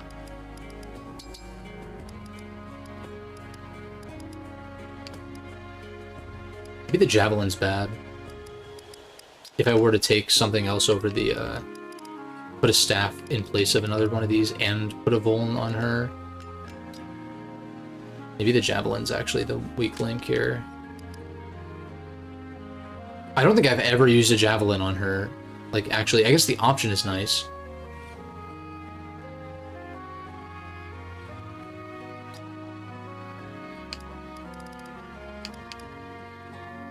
Because I think a unit like this, who's going to be up front, kind of, on the field, you want to have something where they can heal themselves.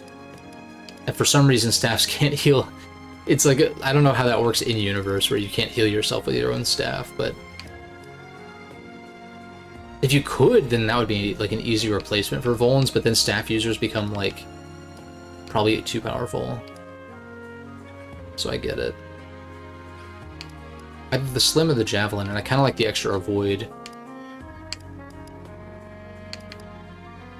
Also, your build is like 6.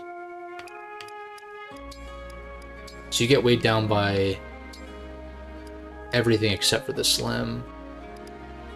Granted, not by a ton, but still.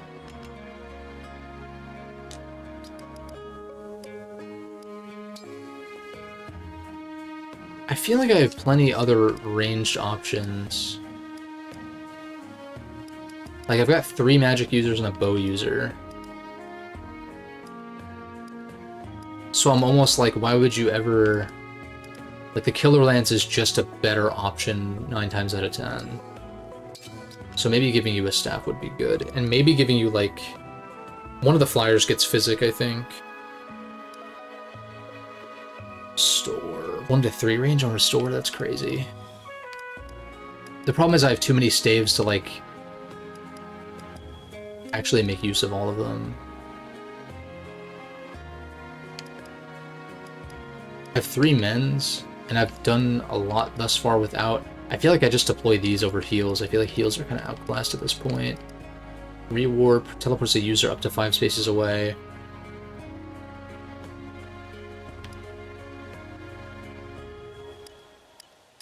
Problem is, how do I justify...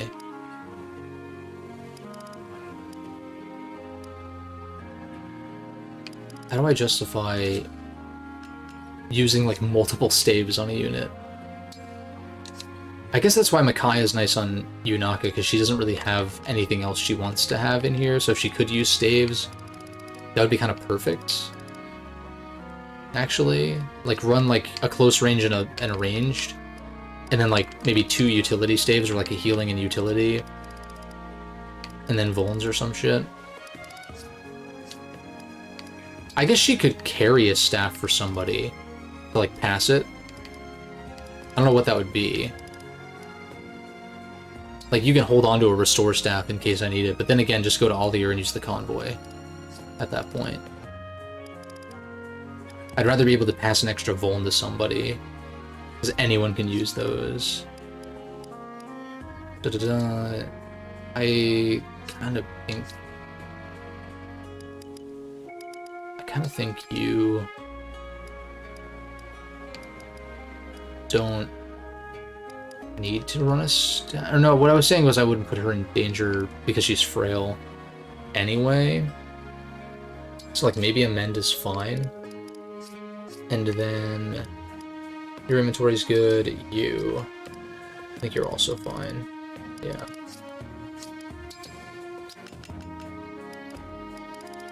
The question is, like, do I want that extra L surge? And I like kind of think the answer is yes.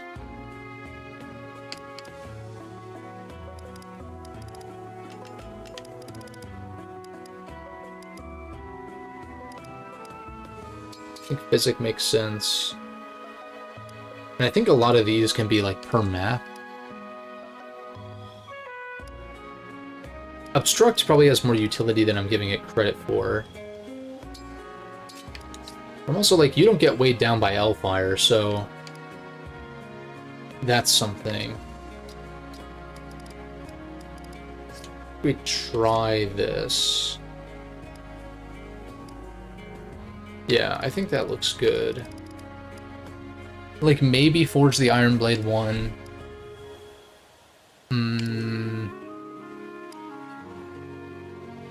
Maybe, I was saying Forge the Killer Bow, right? Maybe. Probably don't need to now that I found room for it, because Mini Bow is bad. Now I just need to buy Vulns, and I think I'm good to go. And even then, I have a couple of 2-slot Vulns. Oh wait, you can use staves. Fuck this sword, then. No, wait, no, you can't. I misread that, sorry. I think her upgraded class can use staves or something.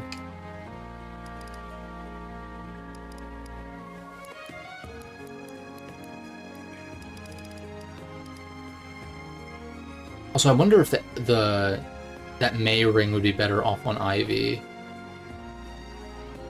Because Thunder is like one of her only options offensively.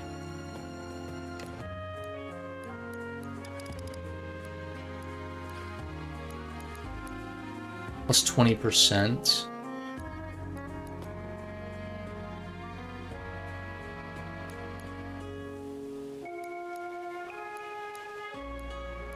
I don't know, it's not really that major of an improvement. Oh right, sorry, I was gonna look at, I don't know, I'd rather just buy like fresh Vulns for most folks. We can give you a 1+2 because you have room for it.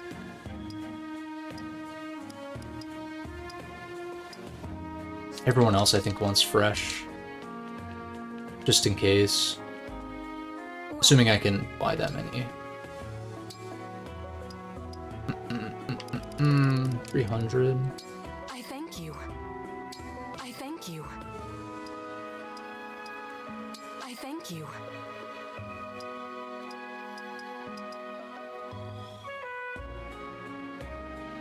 I guess we can just give somebody a 2. That's fine. You could probably get away with it too. Because you're also frail and probably won't be on the front lines. Or at least you'll be like near somebody else, whereas Ivy definitely needs 3. Blah blah blah. Okay, I can't really do any engage skills, so I would say 2 hours in. We can move on now that the squad is squadified.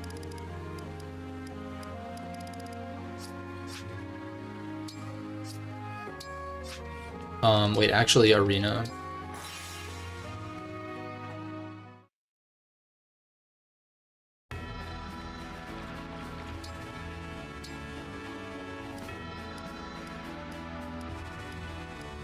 Arena's gonna get worse and worse, isn't it? I mean, like, it's one of those things where it's like, okay, it doesn't... It benefits you to still do it, but... I won't go easy on you just because we're allies. Clan, Divine Dragon Fan Club co-founder. Thank you for sparring with me. Like, using this to chip up units who are close to leveling is solid. I am Diamant. I guess I can buy more Master Seals, but I don't have the gold for it right now. Thank you for sparring with me. But I think I already have like 1 or 2 Master Seals that I can promote somebody with. Also.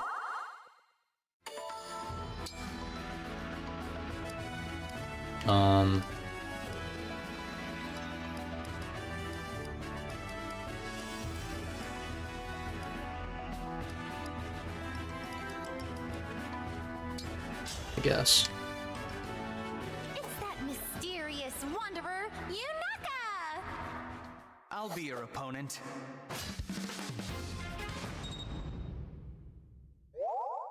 Okay.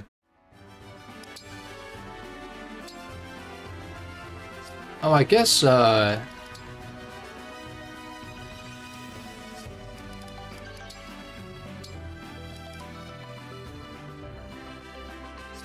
much is Speed Taker?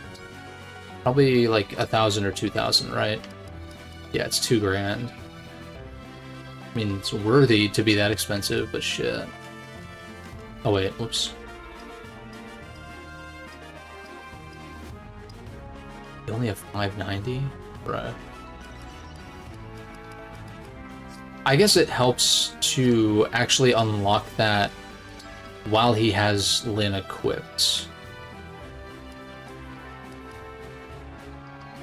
At which point, why don't I just get him to skill inheritance, I guess? I'm leftover scraps compared to Diamant, but I must try. Shut I up. am Lyn of the Lorca tribe. I'm sorry. Are you hurt? Oh, I thought that was a loss animation. You're the emblem King Hyacinth once used. Until you can forgive me, Alcris.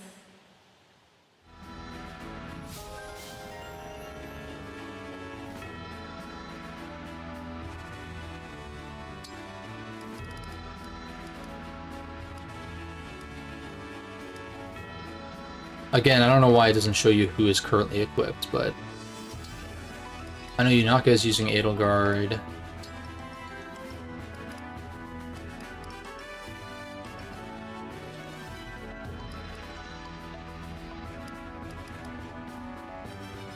I like the idea of giving her additional strength and dexterity. A show for you. I am Edelgard. Allow me to test Do your not care, let me skip this fucking shit.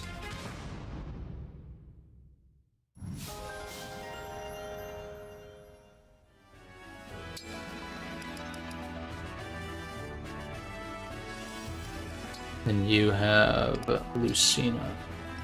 Lucina? Yeah, might as well just do this. Let's have a good match. Lucina, Princess of Elise, Blah, blah, blah. has arrived. Somehow I won.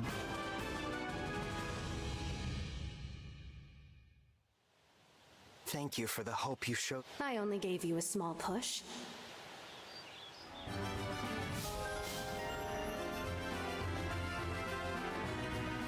Okay. Right.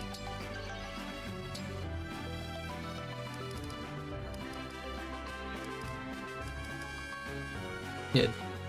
Dual assist is the only one that is, like, worth using, but it sounds like there's a better version of it later. So even then...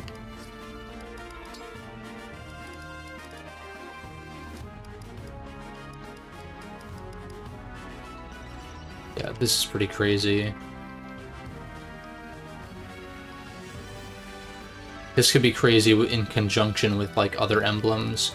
But it's like, you're not gonna get these on a first run, and I get that this game's kind of intended to be replayed and New Game Plus and shit. But I don't know, it's kind of a bummer, because, like, I feel like it... I guess it doesn't, like, actively hurt the first run experience, but at the same time, you see these skills where you're like, wow, I need 50 level ups to get this. And that's just not going to happen without, like, grinding or New Game Plusing or whatever, you know?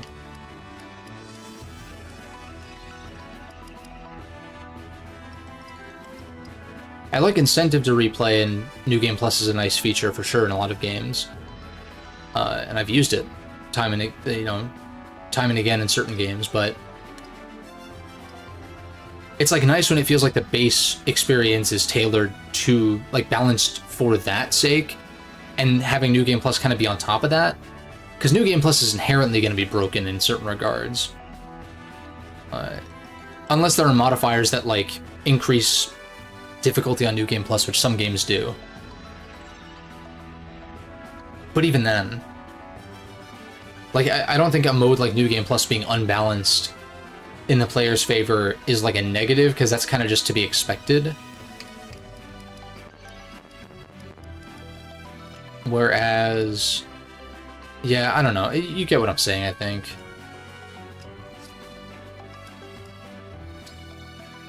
Also, the fact that these guys come with 1,000 is, like, kind of nasty.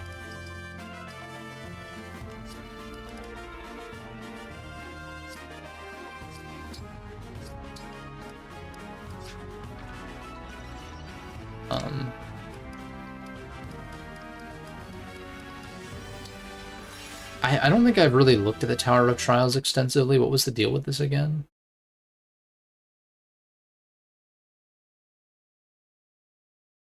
The load time increase on Switch 2 is also going to be big. This is emulated, to be fair, but it's emulating a base Switch, so I don't even know if it's like, is it actually using my SSD that it's loading off of? I would assume so, but I don't know how that impacts the emulation aspect.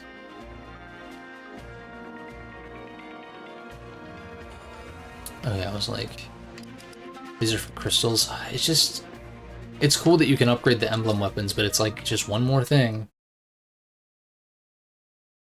And I'd be okay with that if these systems are, like, actually pretty deep with how you can pass skills around and stuff like that. I mean, it's simple to understand, but there's a lot of factors to consider. But I'm like, what if these systems were even deeper if you didn't have all of this other superfluous stuff going on, you know what I mean?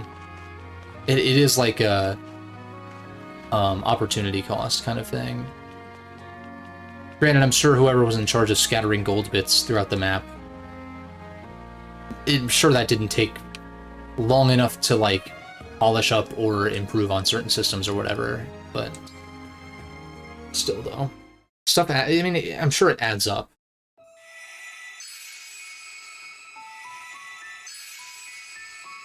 A paralog.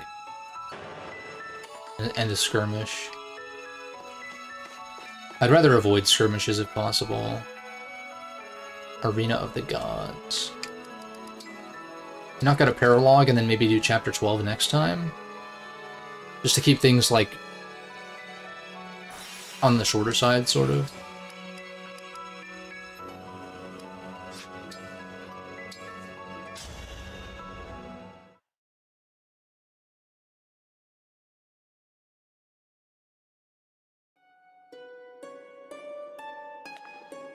What is this place, Lucina? I feel a magical power here. Is this Arena Ferox, like, straight up? This appears very similar to Arena Ferox. Ferox? That's a place from your world, right? See, I know my shit. As much as as little interest as I have in playing Awakening for the however many time, I know my shit. Yes. Ferox is a kingdom divided by east and west. Granted, this is like fucking chapter 5 or some shit. Doesn't really say much, but it's stuck.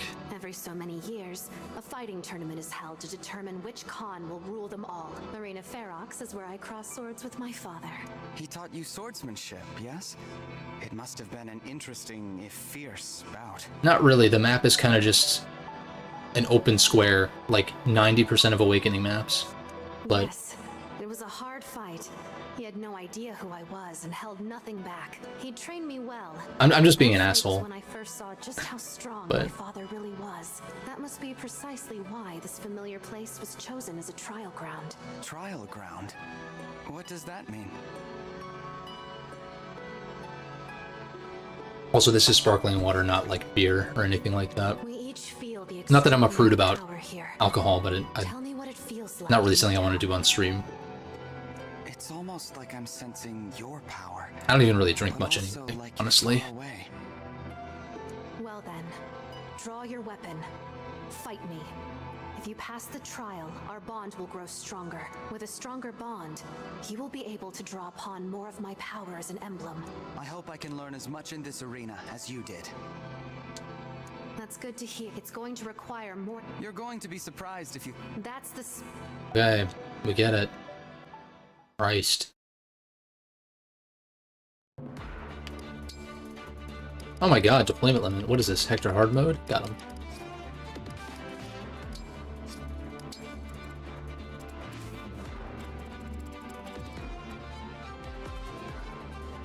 Oh, you have 3 health bars, do you?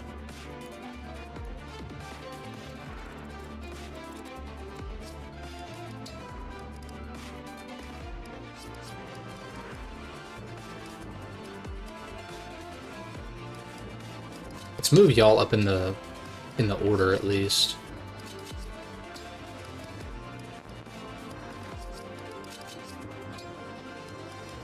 And then determine who I actually want to bring.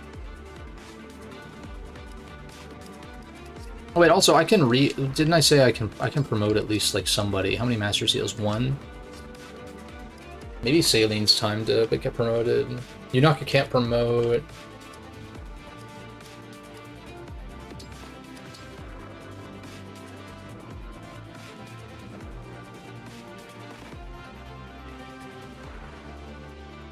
Gives you extra move.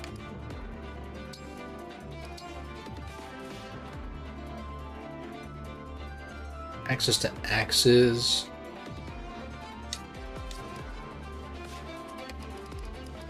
I feel like if anything it'd be Alchrist at this point. Because again, Salene, I know I give her stat boosters and stuff, but like I'm not completely... Gives her access to tomes, but she doesn't have room in her inventory really for that anyway. The stat buffs are nice, but it's pretty much just 1 per level. So I'm like, I don't know.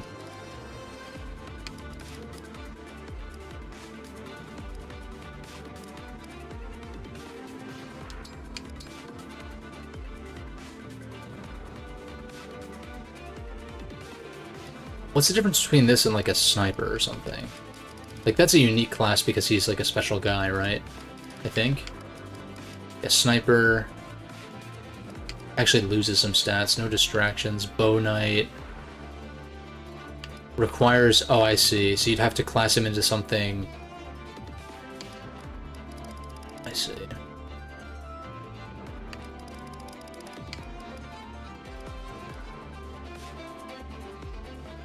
Oh, you have to be an archer specifically, so you would second seal into this. I see. So you second seal into a base class and then go from there. Gotcha.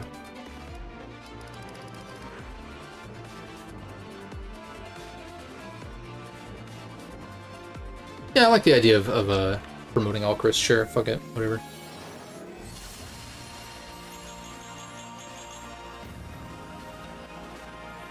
An item like that. That's pretty funny.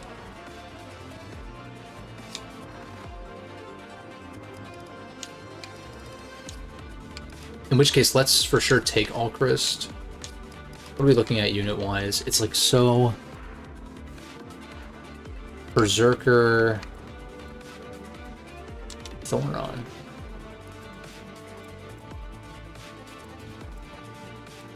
Got a couple of armoreds. Exclusively axe users, so no lancers this time, I think. Let's bench the lance guys. Although I guess against Lucina that would be nice, but we're just gonna kill her from range probably. But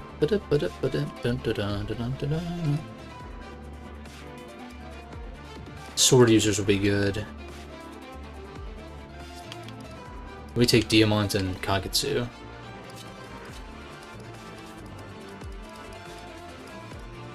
Only one mage, though. Poison's too good, though, I think. Well, we do have Allier for a sword user, so maybe I don't need to bring both Diamant and... I think I bring my promoted guys.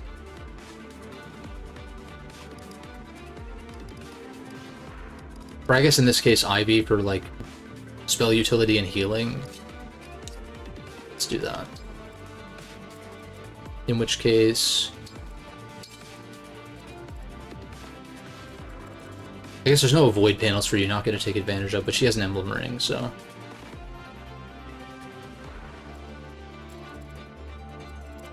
Send... Oh, I'm not bringing Diamant, right?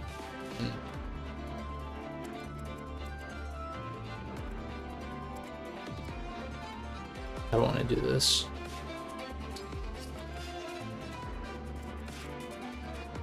It's like pretty mirrored on each side. So kind of like one mage to each side, one sword user to each side, and one of these guys to each side kind of deal.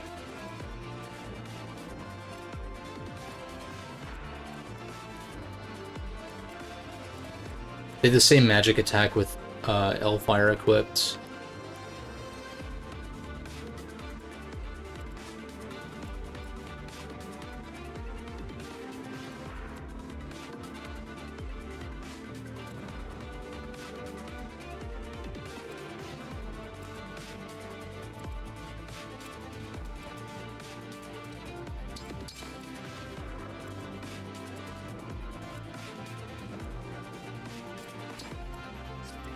Send you this way.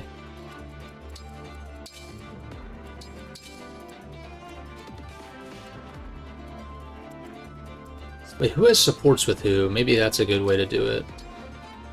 Oh, I have supports that I can do also, god damn it. Well, I guess Citrine and Yunaka should go the same direction, which I have happening here. Alchrist has them with Ivy and Citrine. So that works. Now who does, well, okay, I'm assuming that Kagetsu has supports with the Ivy. God damn it.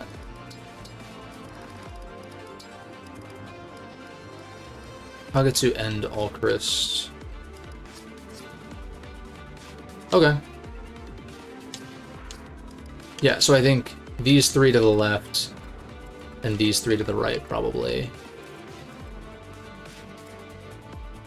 I think I'll be fine without the upgraded supports, and if I'm not, then we'll just reattempt it. It's not a big deal. Don't hold back. Don't tell me what to do.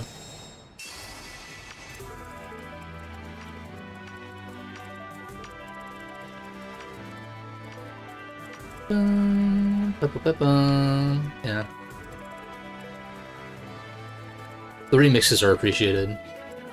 Oh, relaxing remix, huh? 44 physical attack. Am I fucked? I guess I just don't. I don't enemy phase then. Fine. That's fine. I'm fine. I can fight. Awakening does have some good music, I will say. Not my favorite OST, but it's got some very, very good and memorable stuff going on.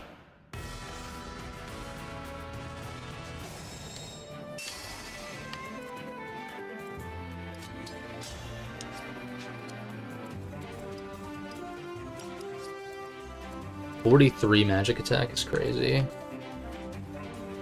So you would deal 31. So I'd live.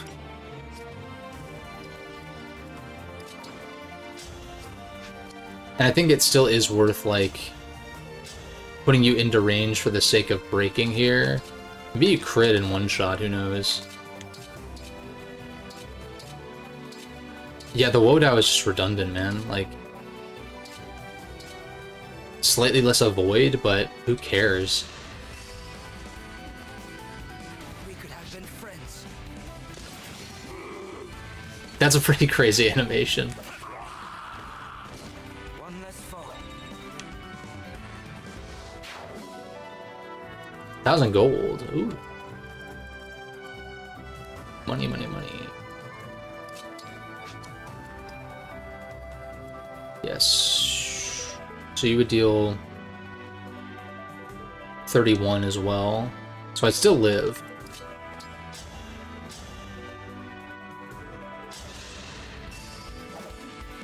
Plus, I gotta keep in mind, I have rewind back anyhow. So I should have poisoned first, that was a mistake. Dropped your guard. Never mind. Was that too much?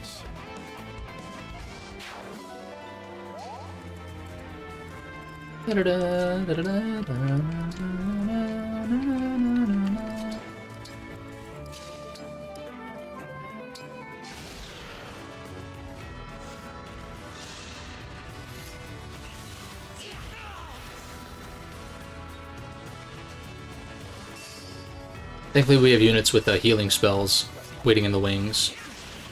Nice dodge.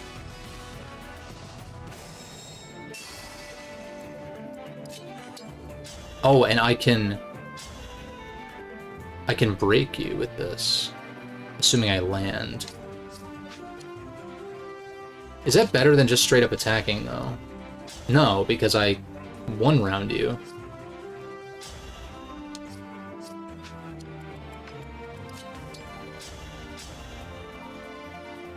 Yunaka's here for moral support.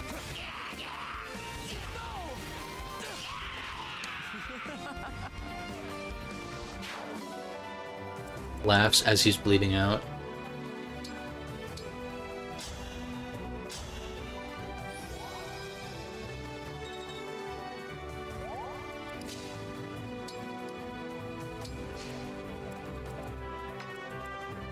I am Bruce.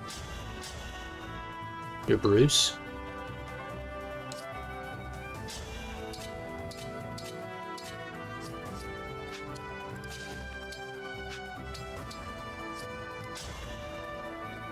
Alright, Thoron can actually annihilate me. I think, yeah, the play just has to be, like, heal you up.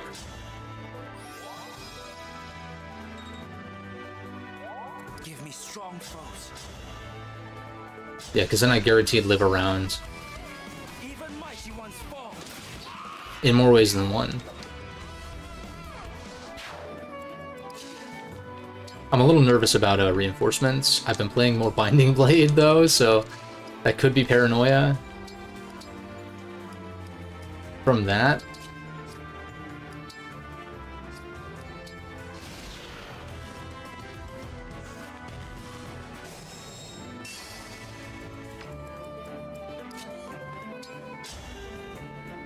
It's just surprisingly little.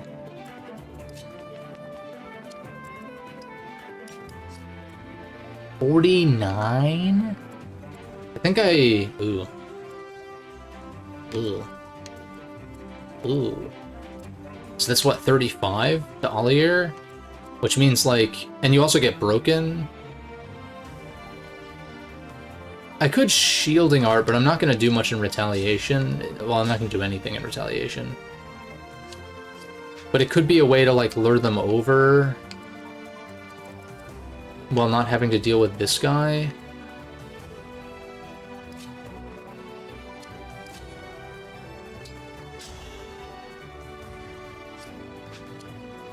Another option... I should, Another option... I take 32... No, sorry. 28. Right, math? So if I finish this guy off with, Armor Slayer's so bad, wait. I need to deal 38, while also not having either of these people in range. I don't think there's a great way for me to block. Thank you, Awakening Map Design, for being terrible.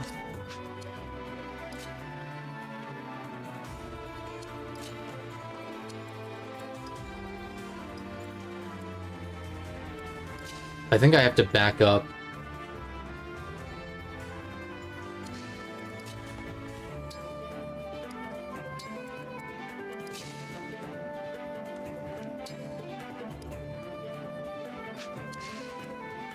So you deal 35, so I'd have to Vuln up to full. No, because then I get broken anyway, so it doesn't even make sense. I can't enemy phase this with all the air. Like, maybe I should Vuln. In fact, you can Convoy, so I can, like, use up one of these, like, 2 costs, I guess. Or trade the 1 cost over from Yunaka, I suppose, yeah. And I could engage skill next turn or some shit. No. Just do this to... Just so I can live 1 round of the armored. If that's what it comes down to next turn. And I think I want you to be able to be in range of either. And then... It's a similar case here. Okay, I can... Oh, the problem is this is 1 to 2 range, so trying to enemy phase doesn't really work.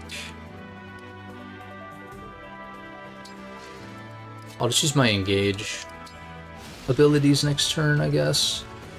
And then recharge them up there, assuming reinforcements don't come in on my way to Lucina.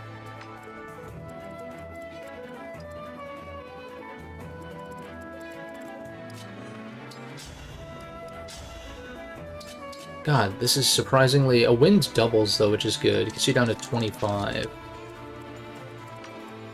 But there's no way for me to attack this guy without... Maybe I try to... If I can pull back away from both of these guys, which I think I can, then I take out the right side first.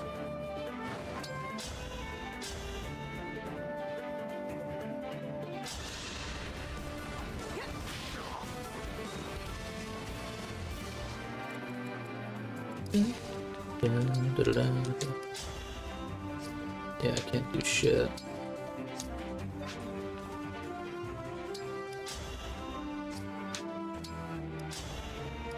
Yeah, nothing is stronger except for the steel, but yeah, it's not strong enough.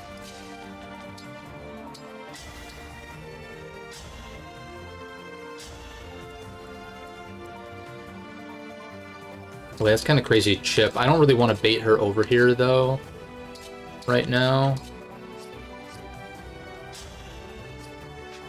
I could call doubles, but these guys, you have 1 to 2 range, so that's not even very good. I want to be out of range for sure.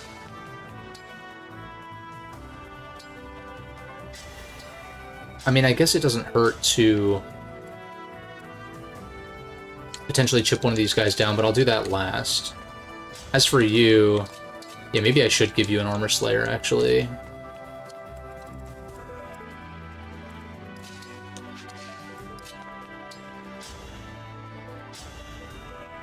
Can Yunaka plus Ollier handle this guy? Well, I guess Ollier has a lot of avoid against this guy. But everyone's in range, which is a problem.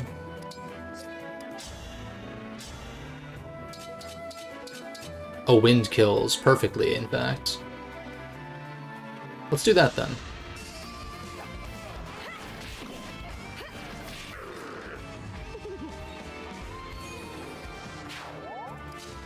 As you can see, I am definitely not winging it. I'm definitely planning out all my moves ahead of time, yeah. I would have to Astra Storm, which I think might be worth it. I mean, I guess I can see if I need to, and I should do it after... What is this? First long-range attacks do no damage. But this burns a turn, right? Like, this is my action for the turn, so...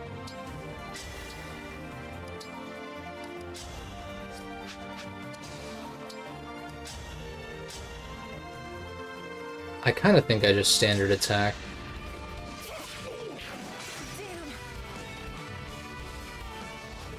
Because we get a poison on you.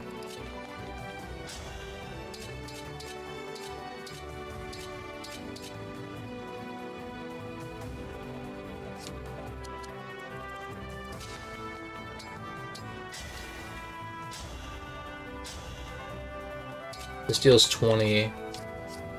Was Ollier dealing 24? Oh, 25. Beautiful. So yeah, I think that's definitely the play then.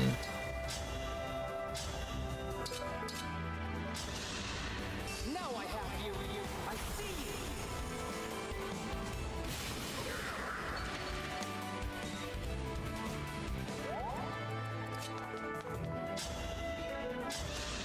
Okay, break into kill. Guided by the emblems. Thanks to break defenses, in fact. So glad I have that.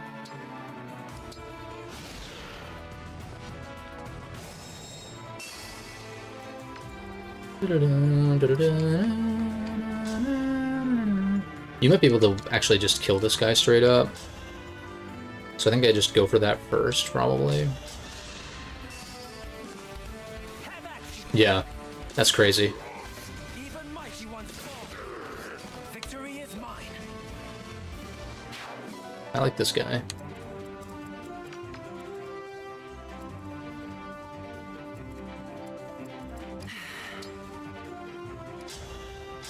Doesn't hurt to do this. Actually, yeah, because you don't poison if you don't deal damage, right? I'm pretty sure.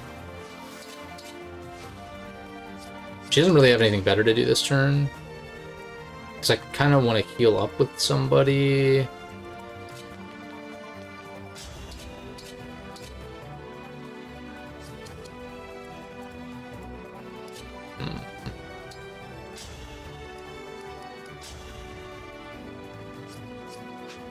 I think both mages kill, right? 19. Oh, wait. You know what I do? I think I put you here so that way you deal +3.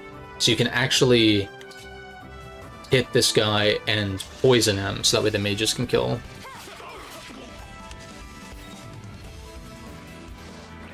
Plus chip.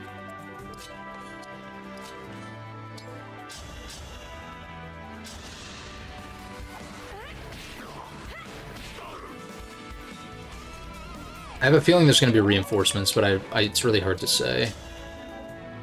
Thunder barely doesn't kill. I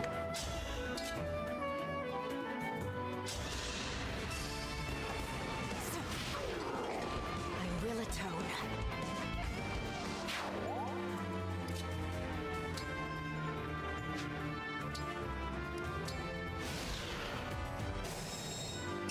Wait, I can call doubles like here, right?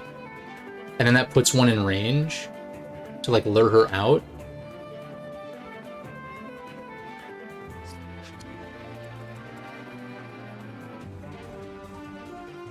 Wait, do you not have Lucina equipped? Oh, because we're fighting Lucina, no shit.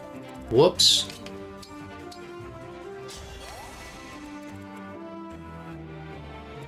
I don't know, it seems okay.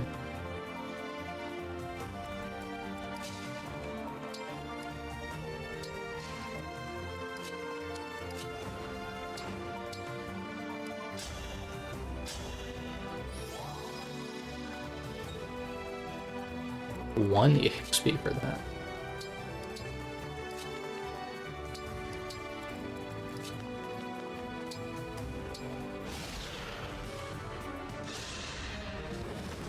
I really am worthless. Reinforcements. Hooray. And by hooray, I mean I'm scared.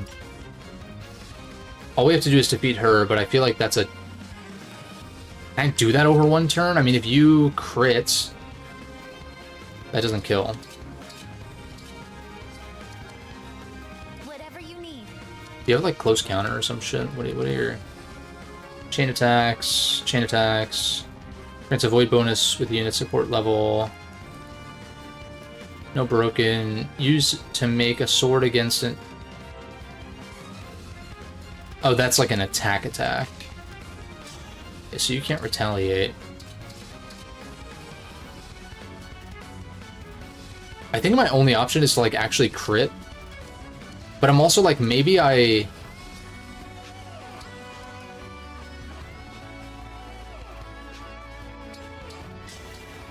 should use a Like, is this better?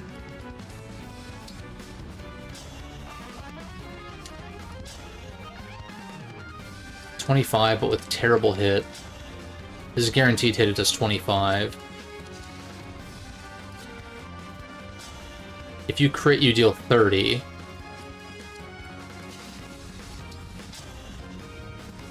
Longbow is ass. You don't do very much at all, wow.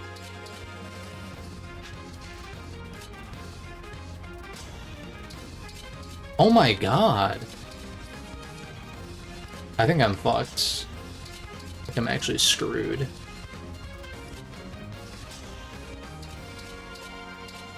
What are your... Why are your stats so insane? 18 defense? Plus 5 res when you have that equipped.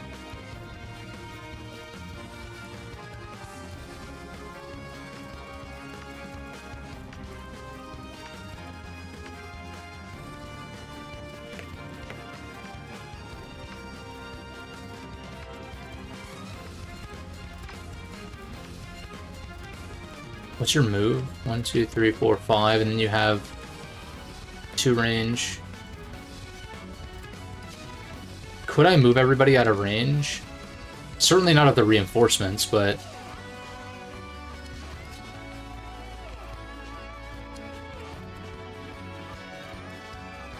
Then again, your defense is really high, but your physical attack really isn't, like, that crazy. But you double everybody.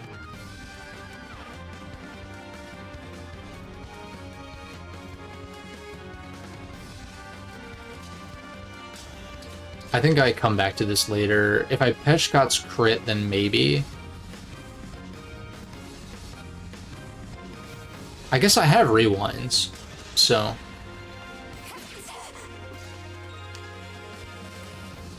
I can attempt one strat and then just see. This means that if I crit, I kill her first health bar.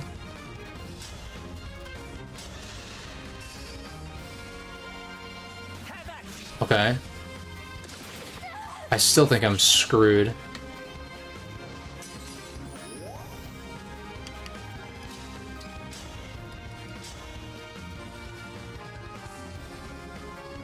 Yeah, we super die in retaliation.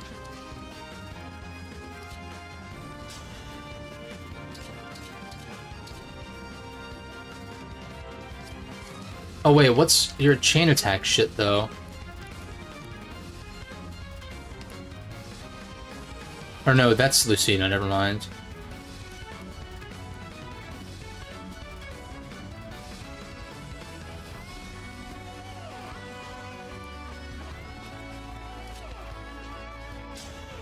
It's just because you're a backup unit, right? Yeah.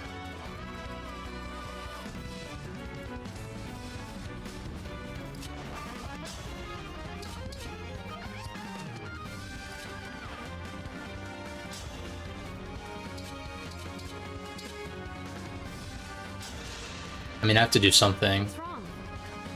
Your stance hasn't. Doubt will only dull your attack. He's not wrong, though. I have it.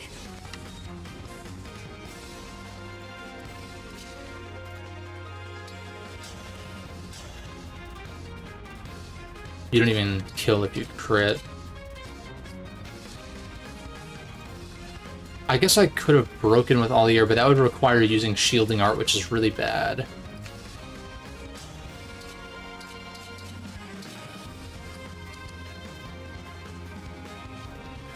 Like, yeah, I don't think this is possible. You double everybody except for Kaketsu. And you deal 25, or sorry, 21, but still.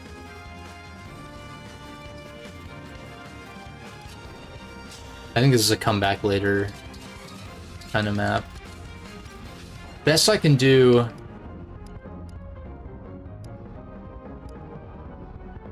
is go back to this turn.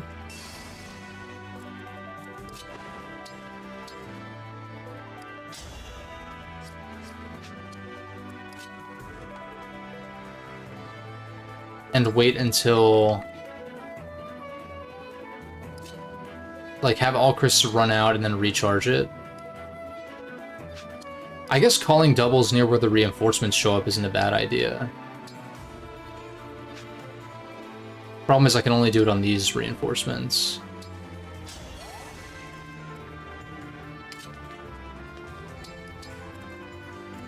Still in it. And this is assuming that Lucina doesn't move this turn regardless.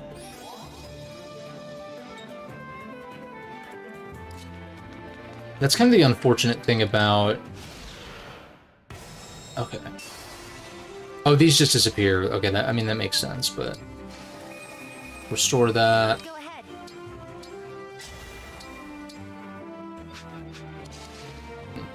I guess another option also is Astra Storming at, like, when this is about to run out, and then recharge it somehow without getting killed the next turn. You know what I mean?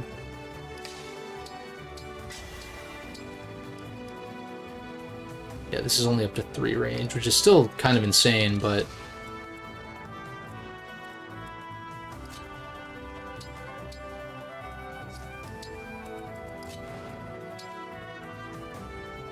What I really need is, like, units with strong... Like, with strength. And or I need to, like, somehow bait her off of using her bow.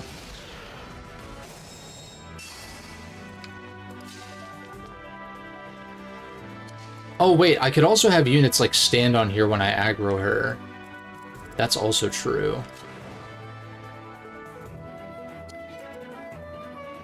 Kagetsu doesn't get doubled, so maybe that's the answer, but he also doesn't have a 1 to 2 range weapon, so we can't, like, bait her to change to something else. She'll always attack with Parthia. Then again, maybe that's better because her speed isn't as high, actually. Actually, yeah, this is the only weapon where she doesn't double him. So maybe that's better. Like, use Kagetsu to bait, but only after I have units placed over here. And, like, I guess Citrine isn't really gonna end up doing much.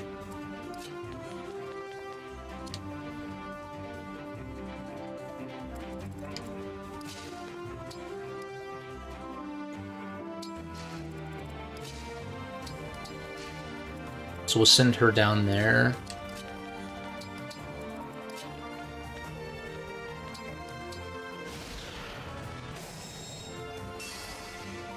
Or really, I should send her to this one because you can get across. No, it's actually not much better. Wait, they have the same move. I forgot. In what world does the equivalent of a sage have the same goddamn move as a wyvern rider? Weird ass shit.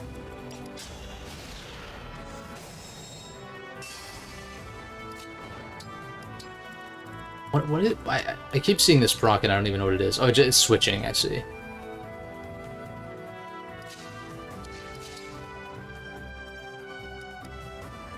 First long-range attacks do no damage.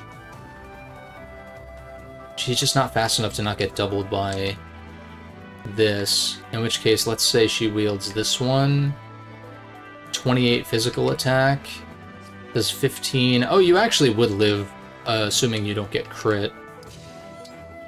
So, like, I could actually shield Gambit, but I need to put someone else over here, then.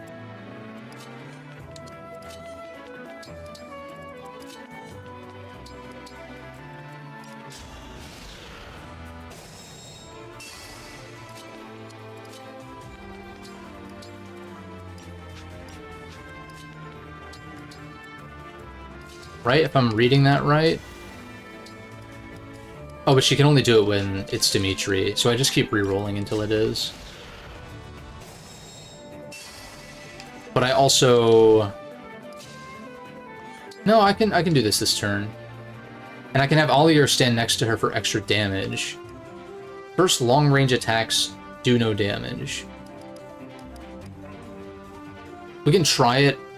I need to equip Peshkots, though. Right? No. I get doubled regardless, so yes. We're just praying that we don't get crit. And then I shield Gambit to bait her into switching to a close range weapon. At which point, 1, 2, 3.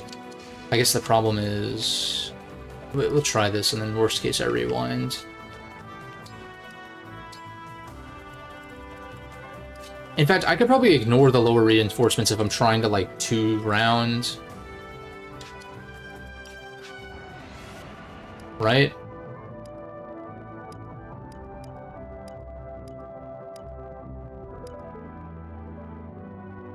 Yeah, I think so. Because I bait her to switch off of this thing that gives her 5 res. So that way I can actually, like... Granted, 19 res is still a lot, but I would still do a lot more with my spells in that case. And I'm likely going to Astra Storm. Oh, I'll probably Astra Storm on this same turn that I Shield Art? Assuming she goes for Yunaka, because Yunaka will be in range. In that case, maybe I actually... Because I don't know how they... I mean, I should just play it out and just see.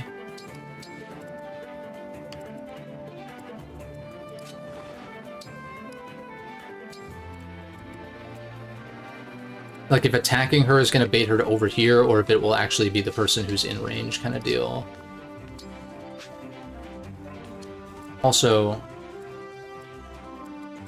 I'm going to rearrange this. Dimitri. I want Aldir and Citrine.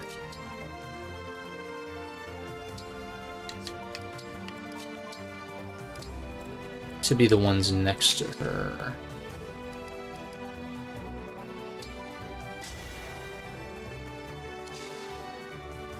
Also, is there a benefit to me merging with Dimitri specifically?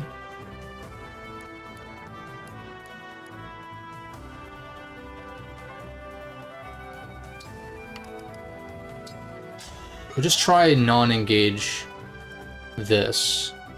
Oh, I need to equip the Peshkots, but I can do that this way.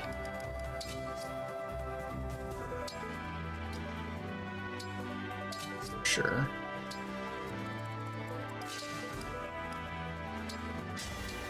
And I was saying I can Astra Storm.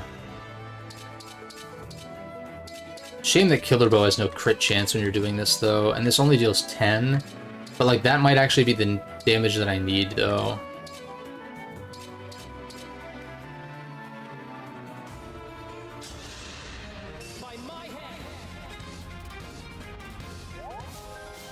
Little chipperoo. You're targeting Yunaka. Usually I'm good about muting that, damn it.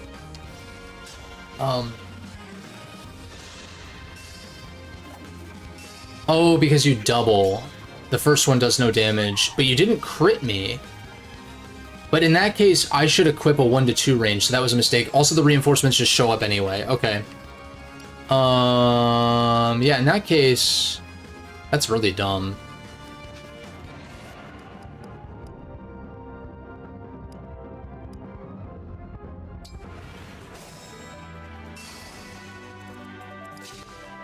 In that case, we might as well be kind of central if the reinforcements are going to show up anyway.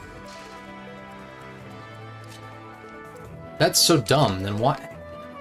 The fuck ever, dude. But yeah, then in that case, if she's not afraid to use the bow still... I mean, I should be the one that's afraid, but... we'll wait for this to cycle back to Dimitri. I want everyone to be kind of closer together, I think.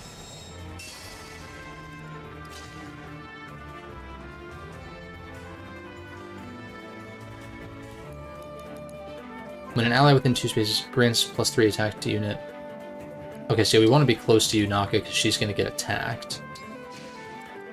We want Aldir to be next to her. And then we want support bonuses as well.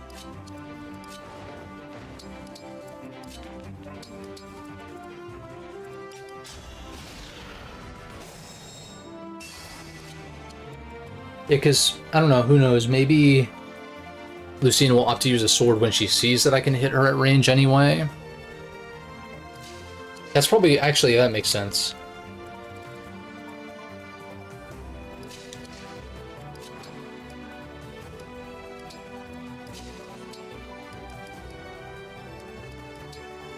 Short knife is what I want to use, yeah, because it has higher crits.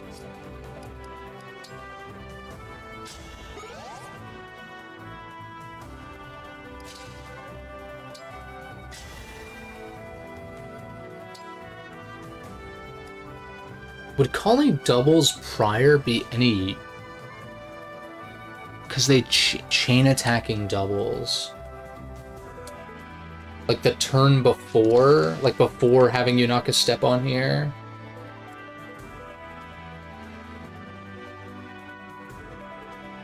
They would only chain attack if they're next to Lucina, so if I did them like here, it would bait her to attack though, which is the problem. If I did them here, I don't know that this is gonna be all that great. Also, is this better to do after she's poisoned? Probably.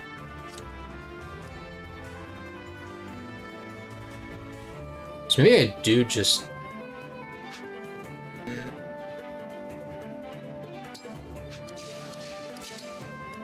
I'm just gonna... Let's just try this. I have quite a few more attempts at strategies for this.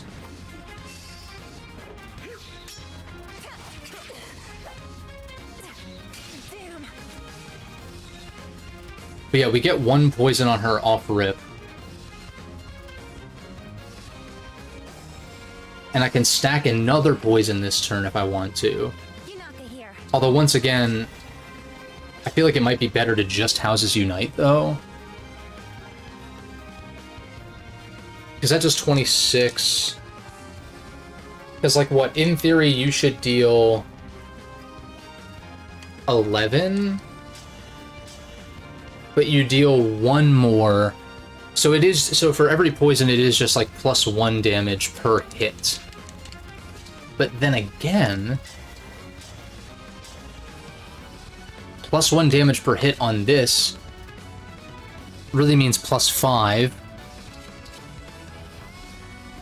So let's say +5, +6, 7, 8, 9. But that's as opposed to dealing 26 outright, which is just strictly better. Poison a target and foes adjacent to it after combat. How much does this do? Not enough. I mean, like, I guess a crit would be pretty good. Because that's 30 as opposed to 26, sure. You still have the bow equipped like a little bitch, but... L Surge does exactly 8. So that would be the first health bar down.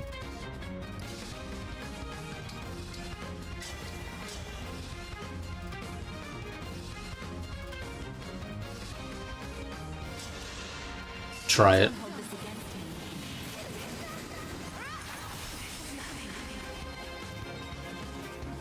I guess this would be a case for bringing the other stabby guy.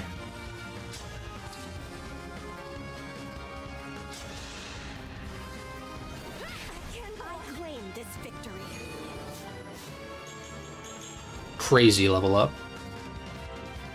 I'd love to be able to keep that. You would deal 33. I don't know if I have the damage output to do this, man.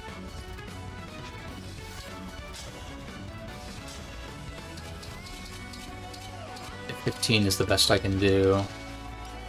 Versus... Can you even do any damage? What's your killer bow crit chance? That would deal 21. I mean, I guess I... Oh no, wait, she can't be broken because she's like a special person. I can deal up to 14. So I would need to deal 28. But then Oh man, Ivy is so shit. She can heal someone up if we surround her, but I think somebody just dies. Yeah, like you just... Yeah. Damn. Damn. Like, what's the best case scenario? Crit with you, deal 33. Then that would leave, 9. You can't even deal a fucking 9? Oh wait, if Olier's next to.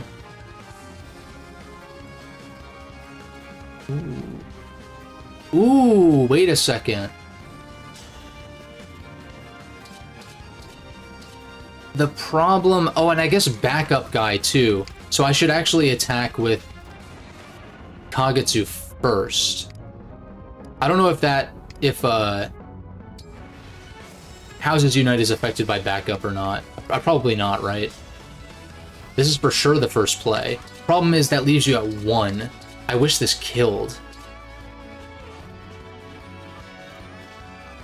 If only there was some way for you to deal 1 additional damage. Problem is, I do that, and I've already dealt more than 1 additional damage by stabbing her.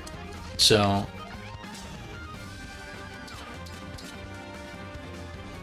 in that case, I still just go for the crit anyway, because backup damage.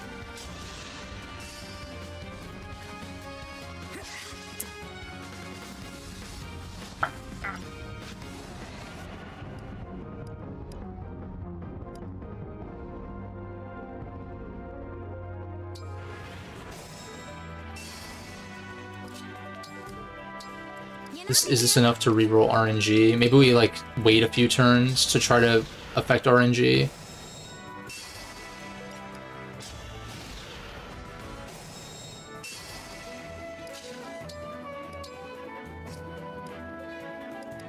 I mean, it would be great if Yunaka also crit, too.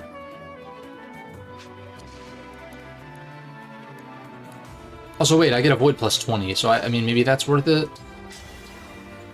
This has to be over within 1 turn anyway, so...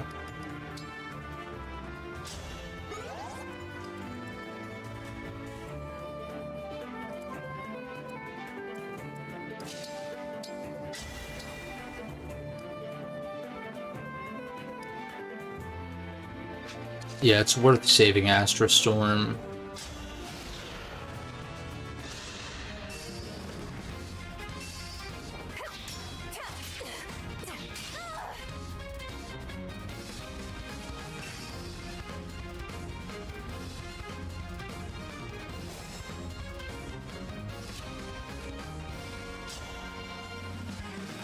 Maybe put him in a different spot as well.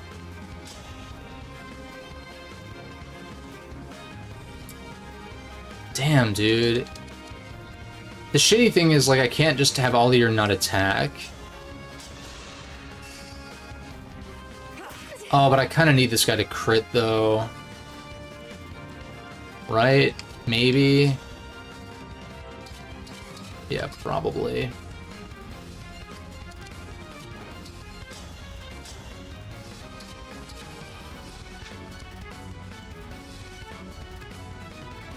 I think I actually do need him to crit. If I put him on a different panel, is it...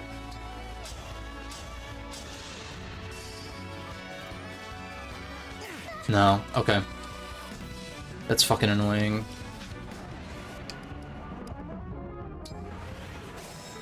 Alright.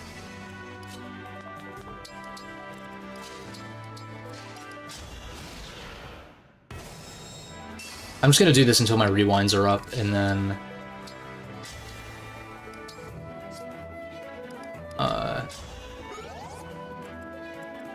call it a loss if, I can't do it within that.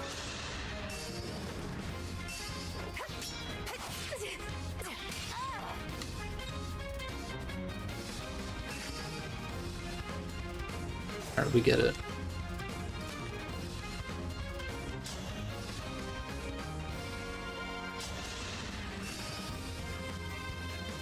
Ah, that's so bad!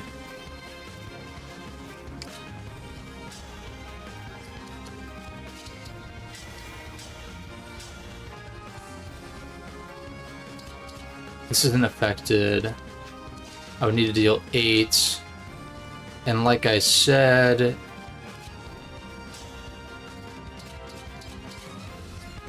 I straight up I think you need him to crit to have like even a chance, and even then I don't know if I have the damage output.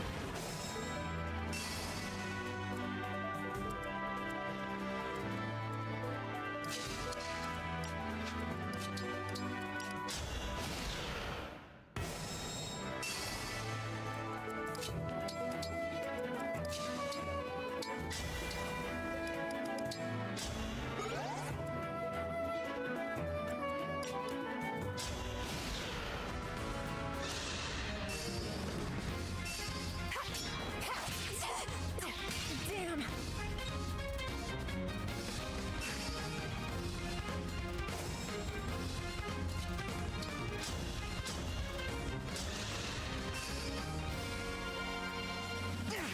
Bro, what can I do to get the RNG to have him crit? I feel like waiting extra turns is fine. He crit during one of the scenarios earlier.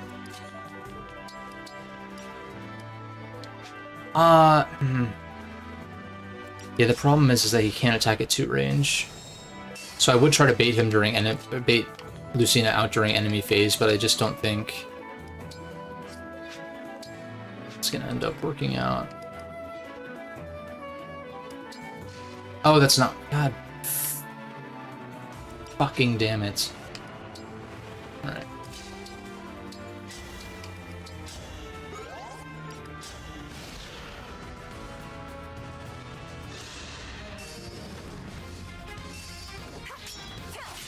Yunaka critting off a 1% would be great too, but I can't... Trying to get that to happen is like... not really worth it. Whereas you, it's like... Come on. Am I missing something? I'm literally... He has to attack first, like that's the thing. Well, I guess we're stuck trying to do this then, fine. Would need 5. This is overkill, which I'd like to avoid.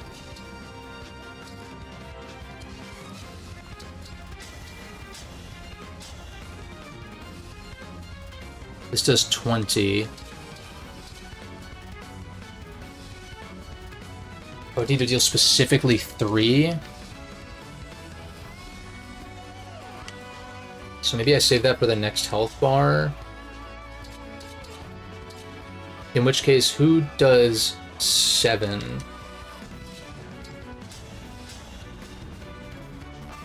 I mean, you have to land.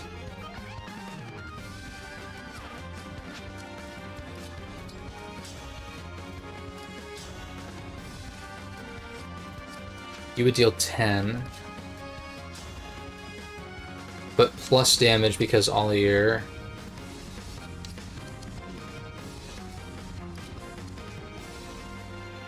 So maybe having him attack first if he's not going to crit is not... No, because you get the backup hits every single time.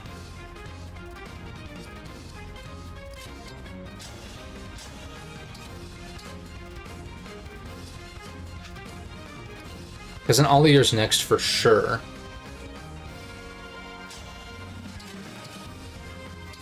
I have nothing that can crit.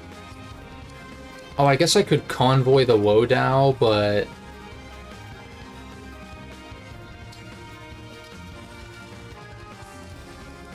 Oh no, wait, never mind. What did I do with that? Maybe he can't equip... No, that doesn't make any sense.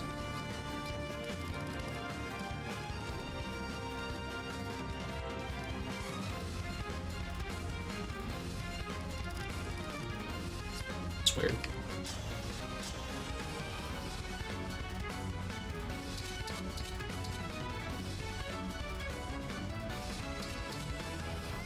Maybe Yunaka-ing this turn is the most efficient.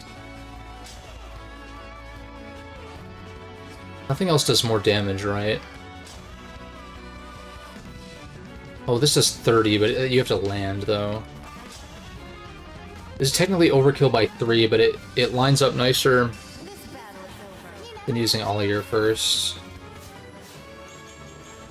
Maybe poisoning again would have been better. I just don't think so, because while it does buff this up even more.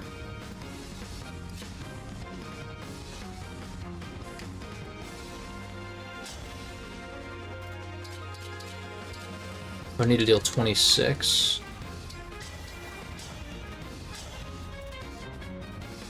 And this does just 20.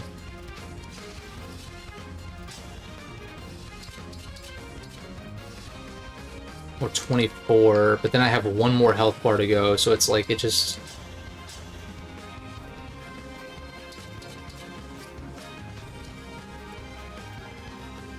I also need to use these magic users on a kill. I think it's just over. I have to go for max damage, I think.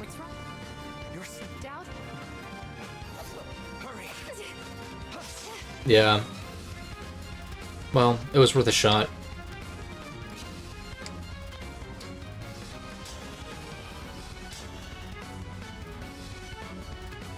Yeah, even with a crit, it's like...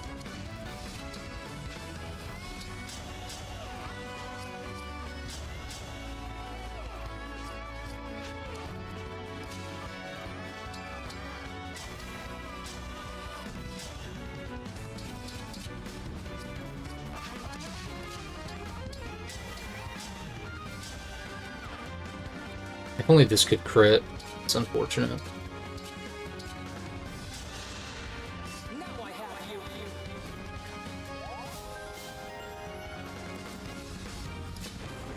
Yeah, it's like, if you only had 2 health bars, then yes. Definitely would be able to kill you, but... I mean, who knows? Maybe someone will dodge.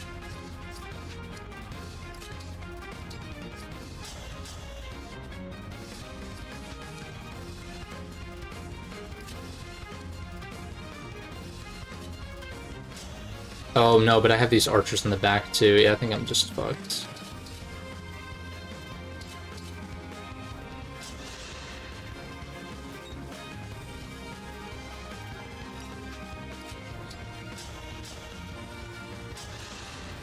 Nothing left of you. Yeah, like, unless for some reason...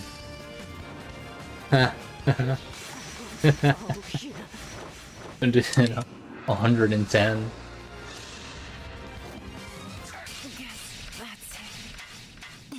Everybody dies. Oh, not really, actually, though. Yeah, okay. It was worth a shot. I don't like that bookmarking is like its own save, but I guess I can overwrite it. This is my most recent one, yeah. Well, that was a waste of time, but still worth a shot, I suppose. Engage. Sheesh. These emblem heart logs really don't fuck around.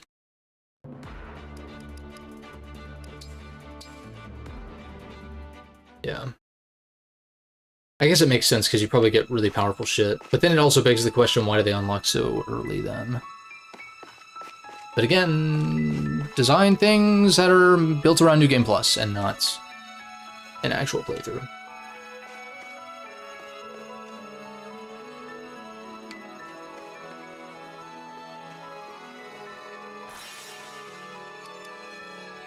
Skirmish, I don't know.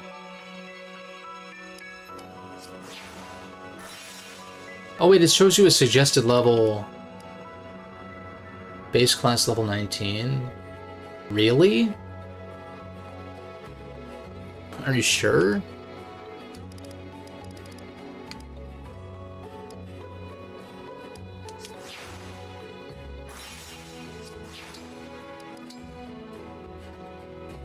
To be fair, the recommended levels in 3 houses were sometimes questionable, especially for maddening. That could just be maddening being bad. But also, you're level 17 base class, to be fair.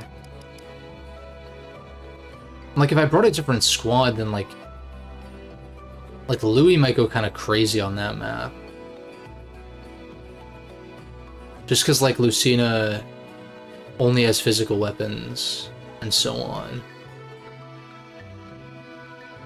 But even then, I don't know if this guy's damage output would be...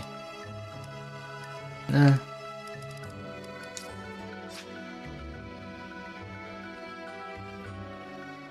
I don't know. I don't want to do like a crazy long stream like last time. Talked about the Switch 2 Direct stuff, which I wanted to do because I wasn't going to make a video on it or whatever. It's not really what my channel is. And did a bunch of inventory management stuff, kind of got our squad set up. I think Ivy is only asked because that map is hard. I don't think she's actually going to be... Maybe she'll end up being, like, terrible. I don't know.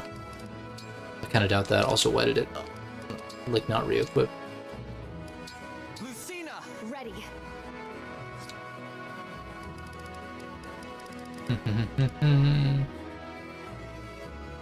I guess another option would be to give Edelgard to somebody else, so that way Yunaka just poisons, and there's no, like, decision to make. And plus using Houses Unite on a unit with higher strength.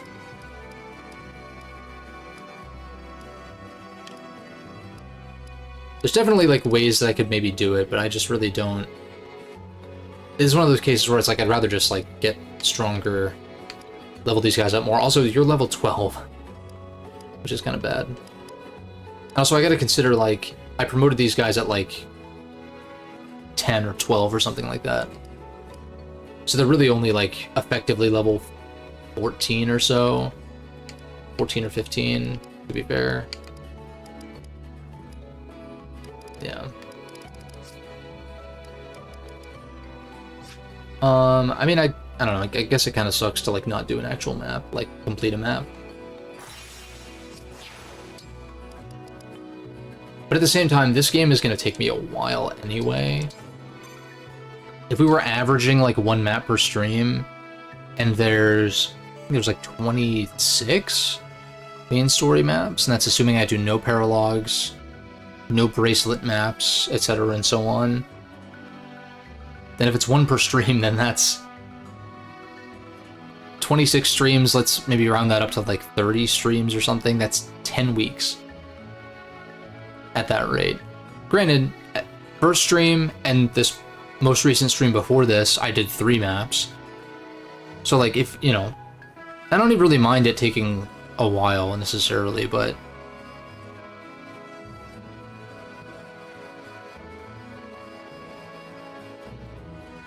let's do one story map.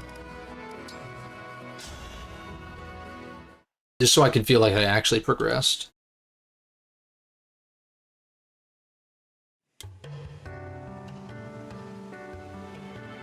So, this is Solm. It's very sandy. The Queendom's land is covered in deserts. I believe this one is called Tula, and as you've no doubt noticed, it's much hotter than in Lucia. What now, Divine? We'd better head straight to the palace. During my time in Lucia, the Four Hounds did pay a few visits to Solm, but they came back empty-handed each time, so Thanks, Ivy.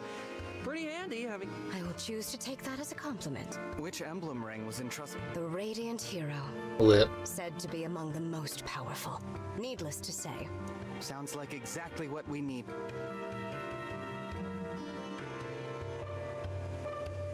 Let's see.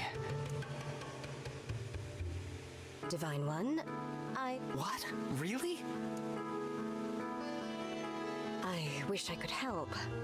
My This knowledge is of worthy story dialogue. This is like worthy mandatory story dialogue.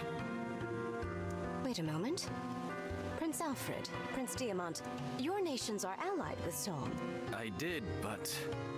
I traveled from Firene. So none of us knows where to go. All right, all set. I'm afraid we can't afford to waste time.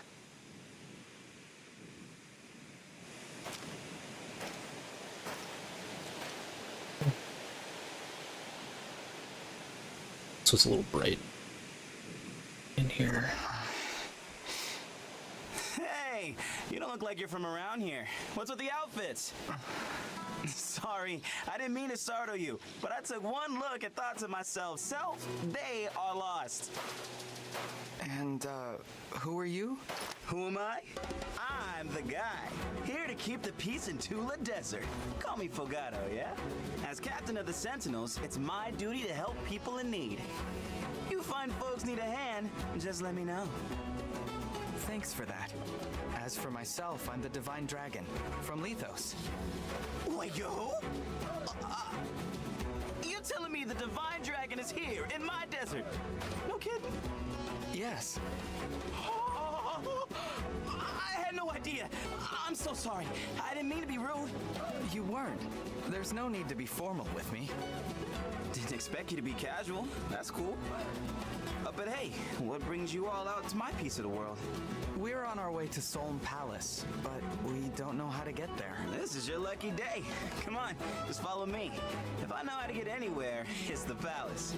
You don't mind? Of course I don't. You know what's out there? Sand, as far as the eye can see. And I would rather you not have to deal with that. Lucky we met, huh? Okay.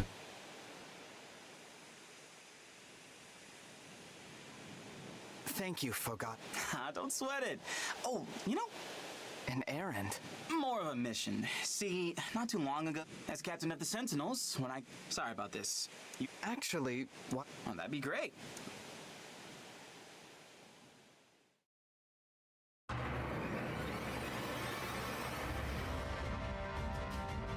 problem's even worse. Hey, there they are! Pandreo! Renee! Fogado, you're late. I was starting to think you wanted us to die out here. With any further delay, these creatures would have made a meal of us. Sorry about that, fellas. Help? What do you mean, help? Oh, Pandreo, my... Hello, I'm the Divine Dragon.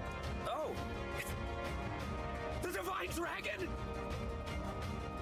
I'm kind of over this. Like, I get that in universe it makes sense for them to react like this, I guess, but Bringing the Divine Dragon!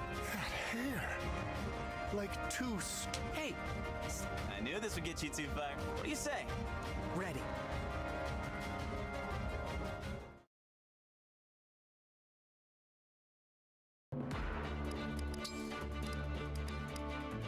ooh, deployment limit is very limited. Although, it's probably smart to not bring Louis because we're on sand.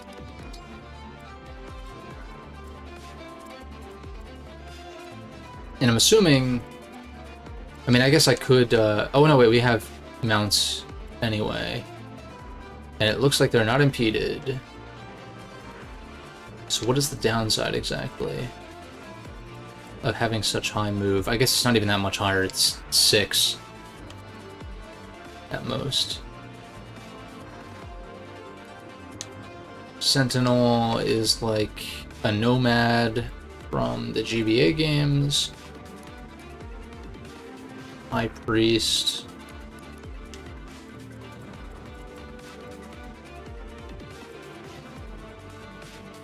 I don't know. I don't really know if I want to do this right now.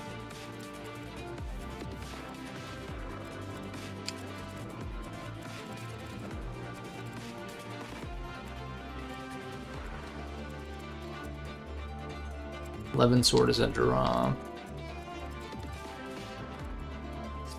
Yeah. I don't think we bring Saline, though.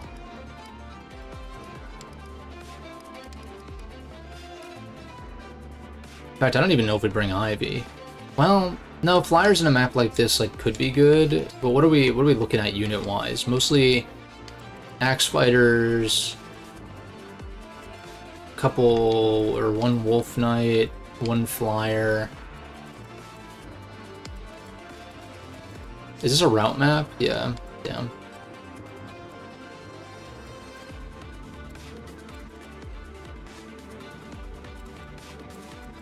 We have reason to bring swords and lances, no reason to bring axes, but does anybody on my squad use axes? Not really. Oh, there's one, yeah, but I just bring Alchrist for you.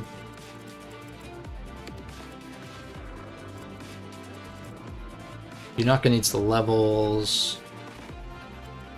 Maybe instead of bringing the mages, I bring sword guys.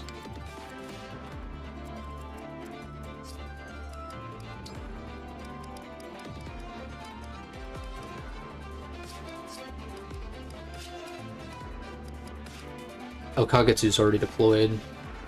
And I have 2 more slots. I'm gonna bring a mage, it's not gonna be Saline. In which case I should give one of these the Great Thunder thing. I think Chloe could be good.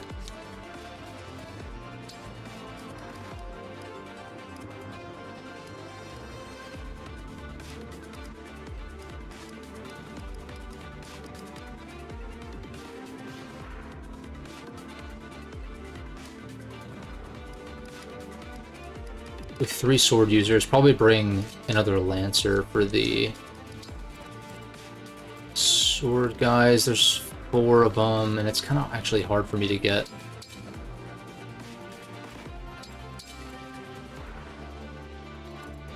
That'll work. Get you up here. And like Louis. Actually, who has supports with Also, I keep forgetting to do these. Louis, not Kagetsu. Yes, with Chloe and Yunaka.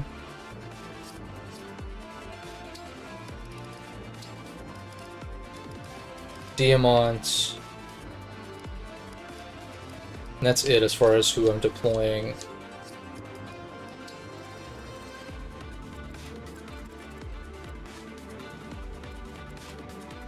We'll probably send you in this way anyway.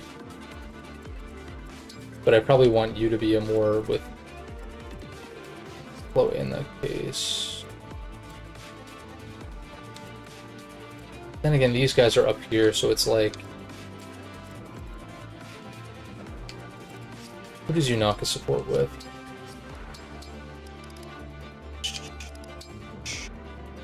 Citrine, Louis... and that's it. And all ear, obviously.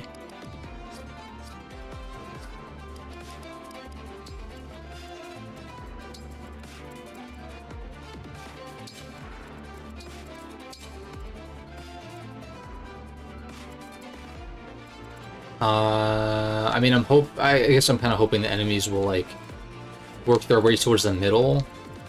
We'll kind of clash in the middle if that makes sense.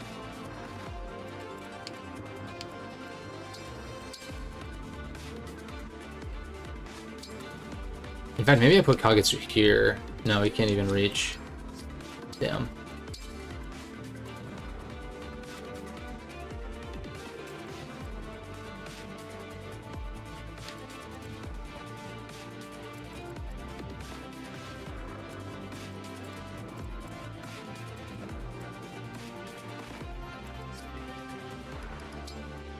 Alright, let's just fucking do this, I guess. Great attitude when going into playing a game, right? Alright. Finally, time to... Don't care.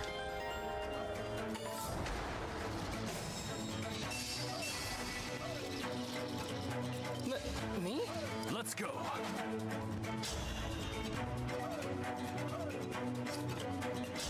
We do break and we take kind of... Well, we take nothing in return, to be fair.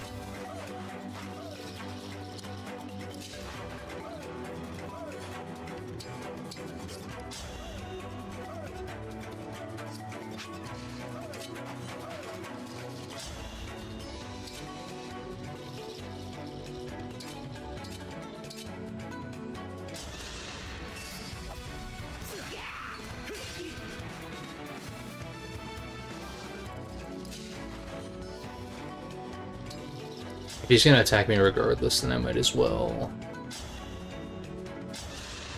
do this.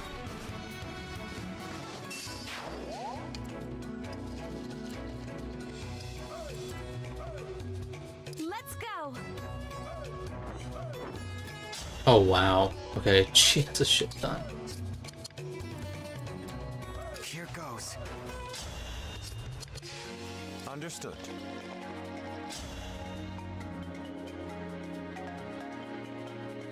Yeah, I don't hate this. That was eye-opening. Plus I can... Oh no, wait, I can't canter because... Yeah.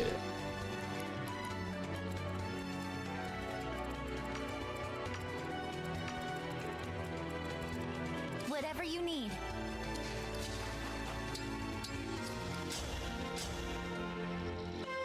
Okay, now we're like way too cracked for the story maps. Is what it seems like, at least. I'd like for you to get kill. Divine One, it's I can use my staff to. Let's pray. Oh, I guess... Yeah, okay, I can see a reason to, Shall I go?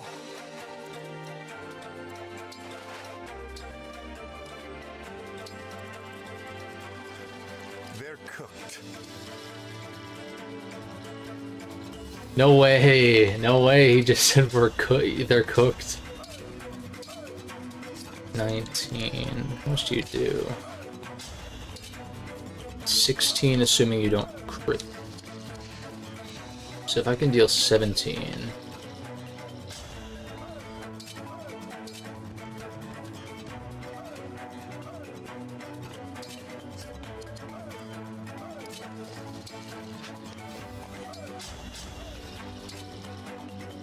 If I crit with this, that would be enough. Go for it, I guess.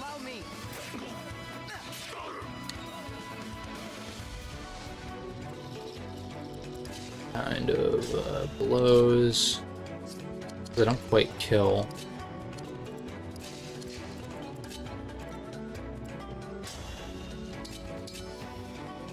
I guess I can just steal sword.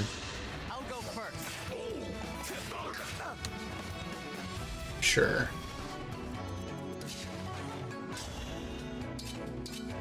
And at that rate, might as well... Well, no, aren't all these guys... Oh, you have a 1 to 2. Yeah, okay, there's reason to use the short knife. Oh, wait. No, it's definitely... oh no, this isn't in range, but it might become in range when I kill this guy.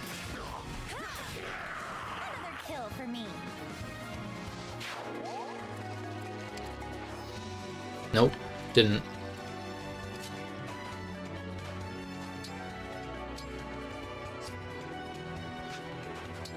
Put you over here so maybe I can warp somebody next turn.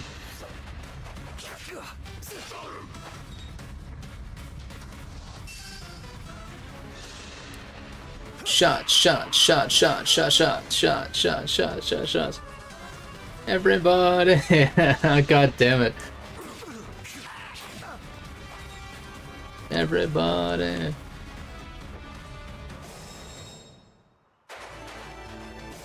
That's bad.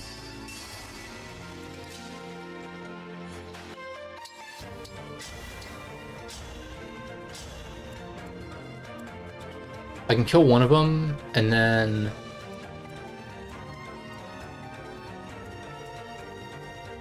warp somebody over to kill the other one.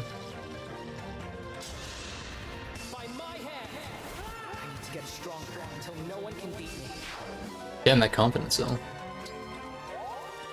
We take those. Is Chloe the answer? Yeah, probably.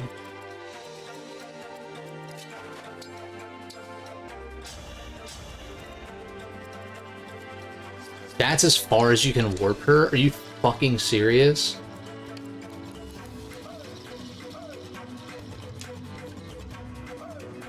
How close am I to finishing? The game or the stream? Because those are very different questions. Maybe I...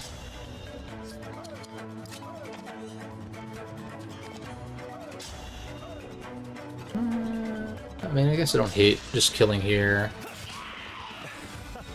The game. still not even halfway. Like, almost halfway. Granted, like, today was kind of intended to be a stream of, like, kind of reworking my squad as opposed to something that I make progress during.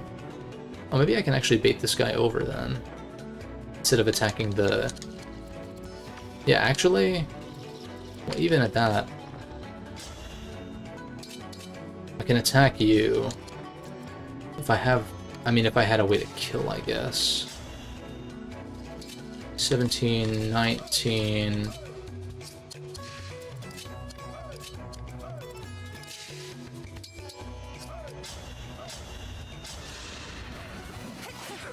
I think it's like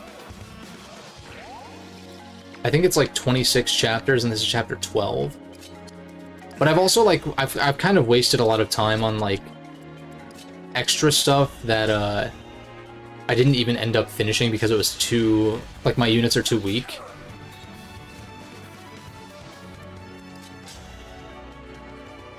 So if you think about it, like, I could have saved probably at least 3 hours of my playthrough if I hadn't, like, spent it on paralogs that I can't finish reliably.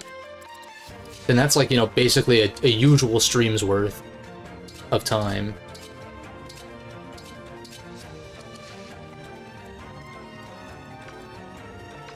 But yeah, it's a lot. That's why that's why I've been getting on this game's case about, like, all the extra shit, basically. 19. Best I can do is 14 or crits.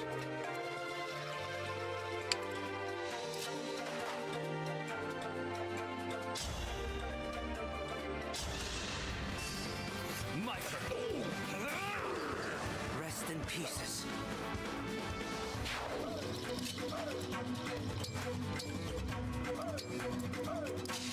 And I guess I could do the thing here.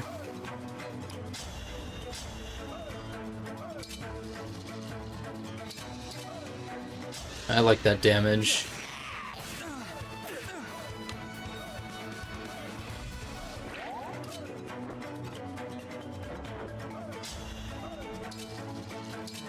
And plus, I'm playing this on the hardest difficulty also, which causes stuff to go on longer. Because it's like, not only should I consider my, oh, this is really bad. Wait a second. Our foes are strong. Oh, wait, I actually just kill you, though. I'll change the future. It seems like this map is pretty short, though. All we have to do is route these chucklefucks. Ollier's in trouble, and I can't physic. Although, wait a second. No, he only deals 8. And he doesn't double. So in fact, I should be fine.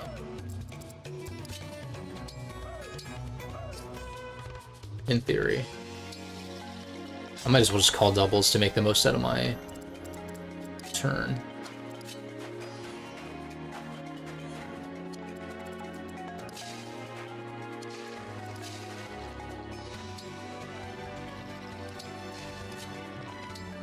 Get you out of here.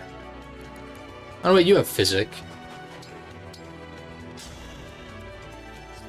I just can't reach because your magic range is ass.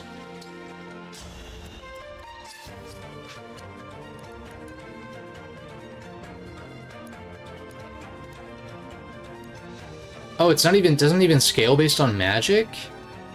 Is that right? That's really, I don't know. I mean, I guess to balance it, sure. Warp is pretty nasty in 3 houses, and in a lot of other games where it's based on magic, but still, though. You deal 12, and you probably double. No, actually, surprisingly not.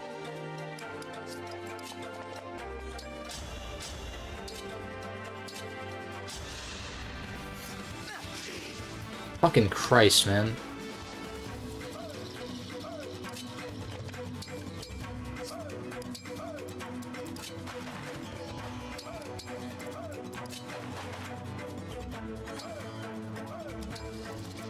It doesn't really matter what I do here because we're so much stronger than like everything else on the field. I might as well just take the extra damage. Like, this map seems like it's really short. Which, you know, it's not going to be the case forever, but I guess this is the first map after we like, lost, narratively. Almost panicked for a second. Oh, there's reinforcements in this route map. That is my favorite thing ever. Gotta love that. Definitely not a bad design choice at all. Our bonds give me strength. I mean, it encourages you to play fast, I guess, and I'm playing kind of slow as shit, but... Sure, okay. Shit.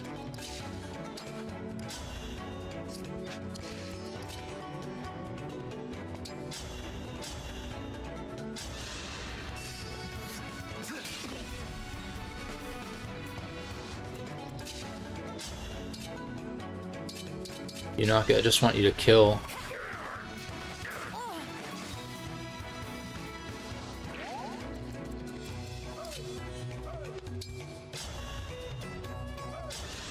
We just go for this because I have rewinds, yeah.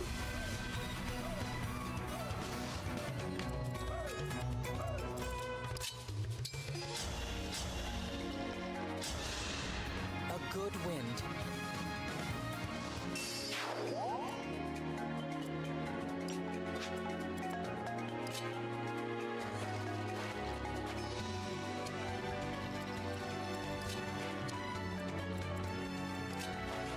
I guess I just Vuln and bait these guys in. I should have equipped the Iron Blade though, but who cares?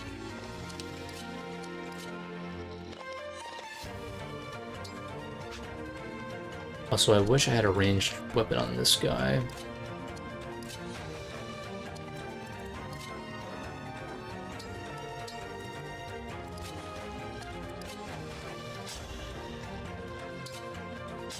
Just take the guaranteed kill.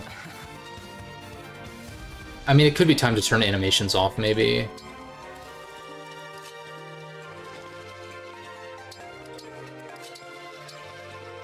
You only have physic, you don't even have like a mend or something. I don't want to waste physic charges on this guy. Thankfully he didn't crit.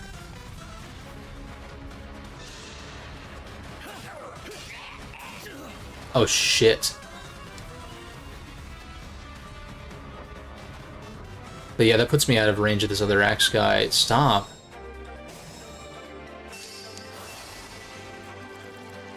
I could warp somebody. Could doesn't mean should.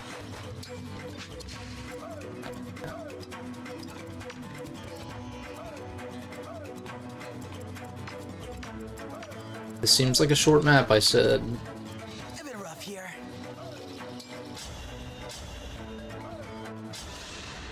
I'm sorry.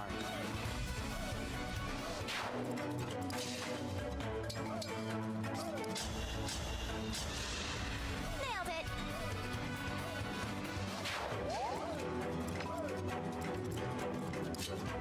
Yeah, I mean, I guess you over here to deal with the sword users makes sense.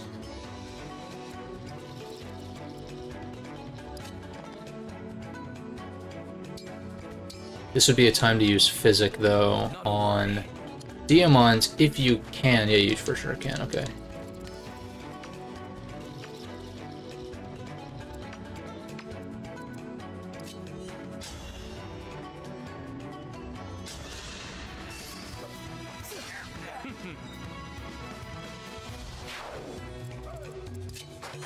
One, two, three, four, five. Okay.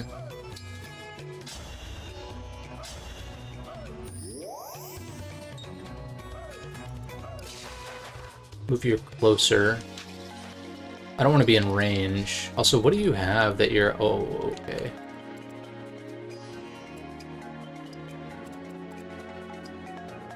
$26 plus 2. I think I'm dead.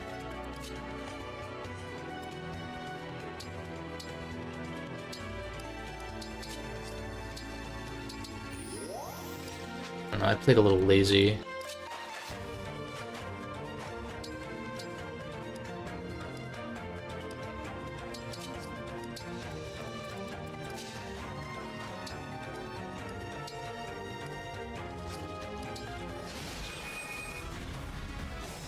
Okay, nobody died.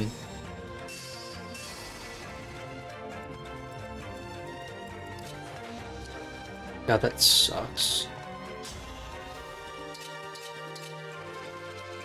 I can at least break this guy.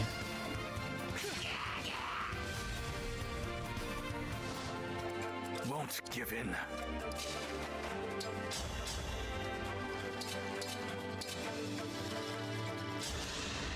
I'm sorry.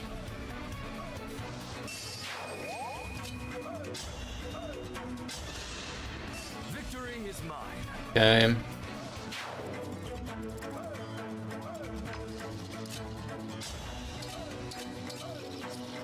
Oh, if Ollier's next to her, then that would be good. How can I make sure I'm out of range of you? By attacking... Oh, you just kill. Okay, yeah, fuck yeah. I had to stop you. In fact, I do barely don't kill, which is really annoying.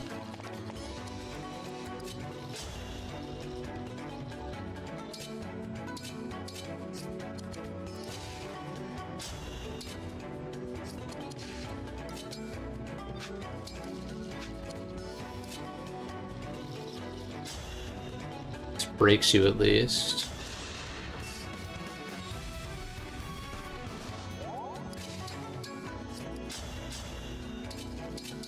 Hmm.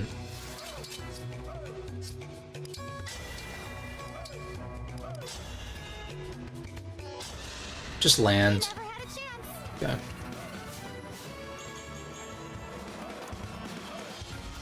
Just like that weird ass level up she got in the last map before I reset. I could actually, well, warp is kind of dog shit. So even if I warp you 1, 2, 3, 4, 5, or 1, 2, 3, 4, 5, and then you have 6 move 1, 2, 3, 4, 5, 6. It's like you can barely even get there to begin with, so I don't think it's worth it.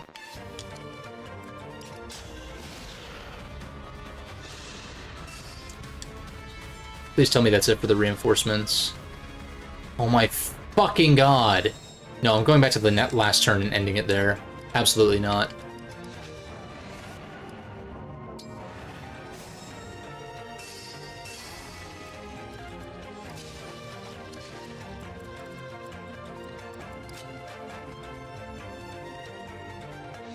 The problem is you don't kill.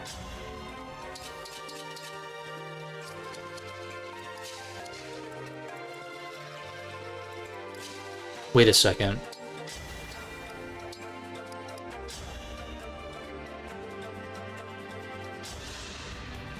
Time to finish the job. You never had a chance. Cool. Weird level up, but we take it.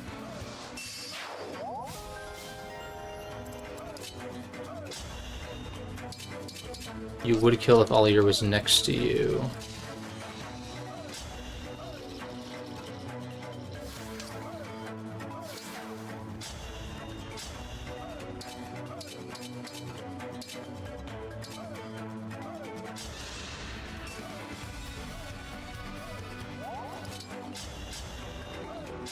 Yeah. And they lived happily ever after.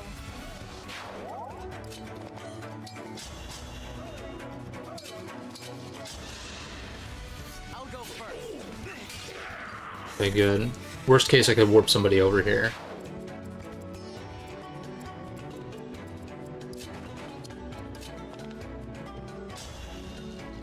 And I do like I did before, where I break this guy and kill with Alchris, and that's the map. And there goes the battle. I had no choice but to win.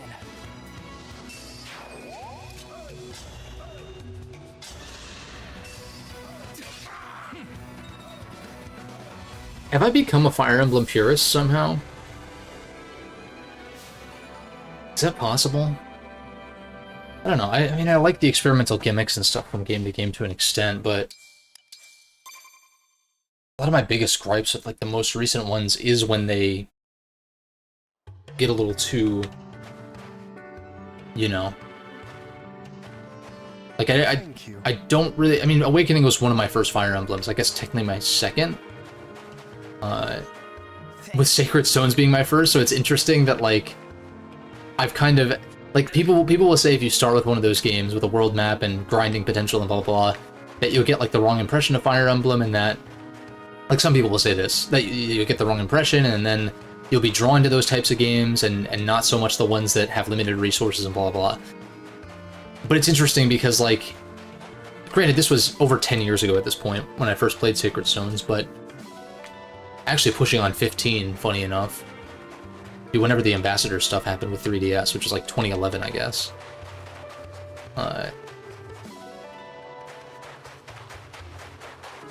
But yeah, now I think about like the possibility of replaying Sacred Stones and or Awakening, and I'm just kind of like, it kind of feels been there, done that. I'm not really that interested. Nice going. You really kind of feels like going through the motions, like the last couple of times I tried to play both. So I don't know, it's interesting. And then like Fates, Conquest, it's like I like some of the maps, sure, but I don't like the weapon mechanics. And then it's like, okay, and the story's dog shit, but that's like something that could be potentially ignored, because I don't think Binding Blade has a great story either, from what I like. It's just kind of, it's just limited, I guess. But I can still enjoy that, I think, because of how simple it is, maybe. But, like, I liked a lot of... I don't know. I talked about Three Houses extensively in a video. I don't need to hash that out right now. Shadows of Valentia, I liked the limitations that it put on you, even if the maps were, like, really not that interesting. Now, to Soul Palace. Stay close. Thanks, Fogato.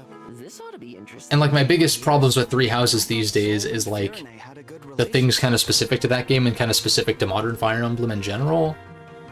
And, like, I kind of feel similarly about this game, and the story being kind of bad, but... Our countries are, in fact, out of... What?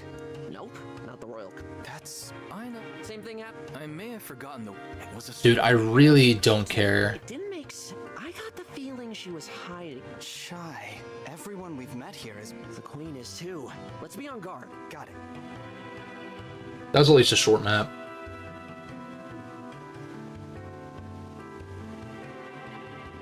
I think if I really start... Like, my units are going to start snowballing. And granted, this is maddening difficulty, so the later chapters I'm sure are going to get harder and harder, you would think. But as my units start to snowball and have more options at their disposal and stuff like that, I think some of these maps, at least, kind of like what we just saw, are going to go by quicker. Maybe that's because it was a route map with no, like, special units or boss units or anything, though. Of course. I'll be sure to commend you to the queen. Huh? Talking to the guards. Does he have a meeting with... Beats me. Fogato. Is he going to turn in Allier to the queen who's been corrupted, or... Home. Oh, no, he's... Oh, he's the prince. Okay.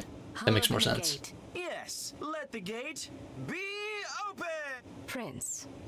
Unless we misheard him. Thanks for waiting, folks. Fogato. Did I not mention that? Whoops. Okay. I'm Fogato. Come on in. Mom! What is... I could also skip all the dialogue and cutscenes, but I feel like for a first play, it's like I should... I know it's not going to be good, but it's like I should at least, like, take it in once, you know? Pause. Doesn't seem sick. It's a mystery. Don't want to keep Prince...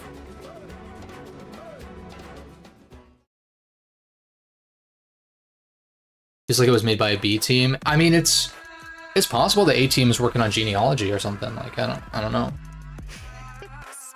I don't know how Intelligent Systems functions, like, team-wise, because, like, they also do Paper Mario, but that's clearly a different team than the ones who do Fire Emblem. And IS has been around for, like, decades at this point, too, so I'm sure it's a pretty big endeavor. Zephyr, tell me. They pass through the shadowy moor. Is this music supposed to make me think these guys are cool? So they did not return to Brodia. Can we go after them, Lady Vale? Patience. If we wait... You are a true... God, I really don't care. Wait, that's just fucking Perry again from Fates, where it's like, I'm all cutesy, but I like killing. Like, shut up. Worry not, Chris. That's what I like to hear. And you, Mavir? Nothing. You won't even... That's all right. Lady, I've been awake. I'm asleep.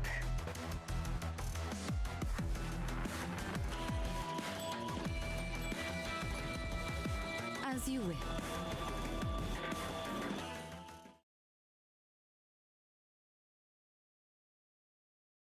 And this is often why I tend to like streaming games that I've played before, because then I know what to expect going in as far as, like, I know I like this. And sometimes replaying something enlightens you to, like, not enlightens as in, like, I know better, but as far as your own personal taste, you know? I literally talk about that in, like, the Awakening and Fates video, which, granted, not my greatest video ever, but the sentiment is there, you know? Why am I going for the yellow dots? It's unnecessary. I should do the supports, though. Hello. What was I saying?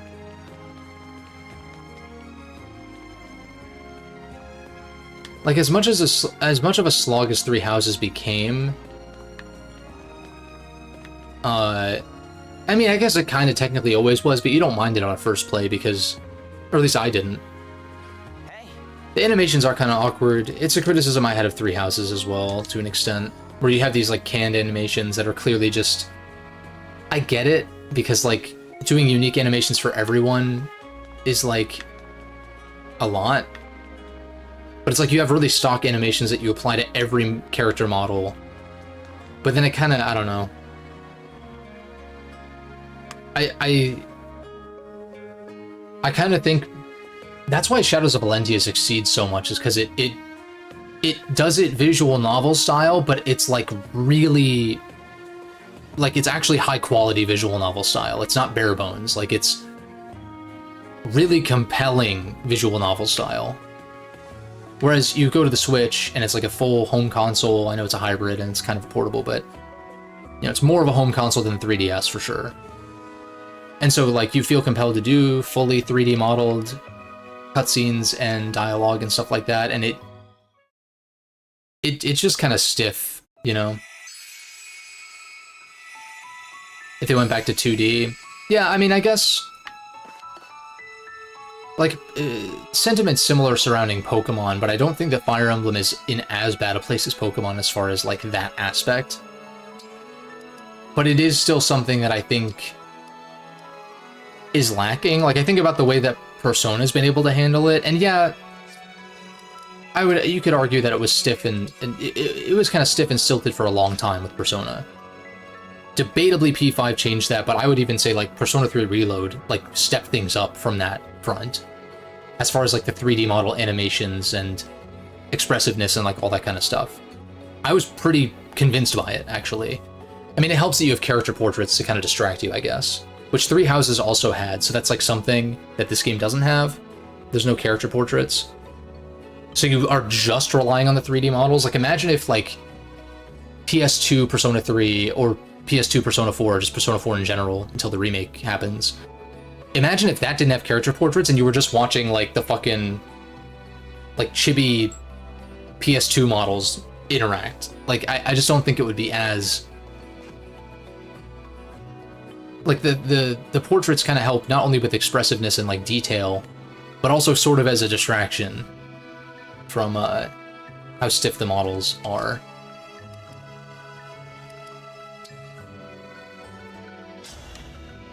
The last chapter. We can at least do the cutscene and, like, save at the map or something.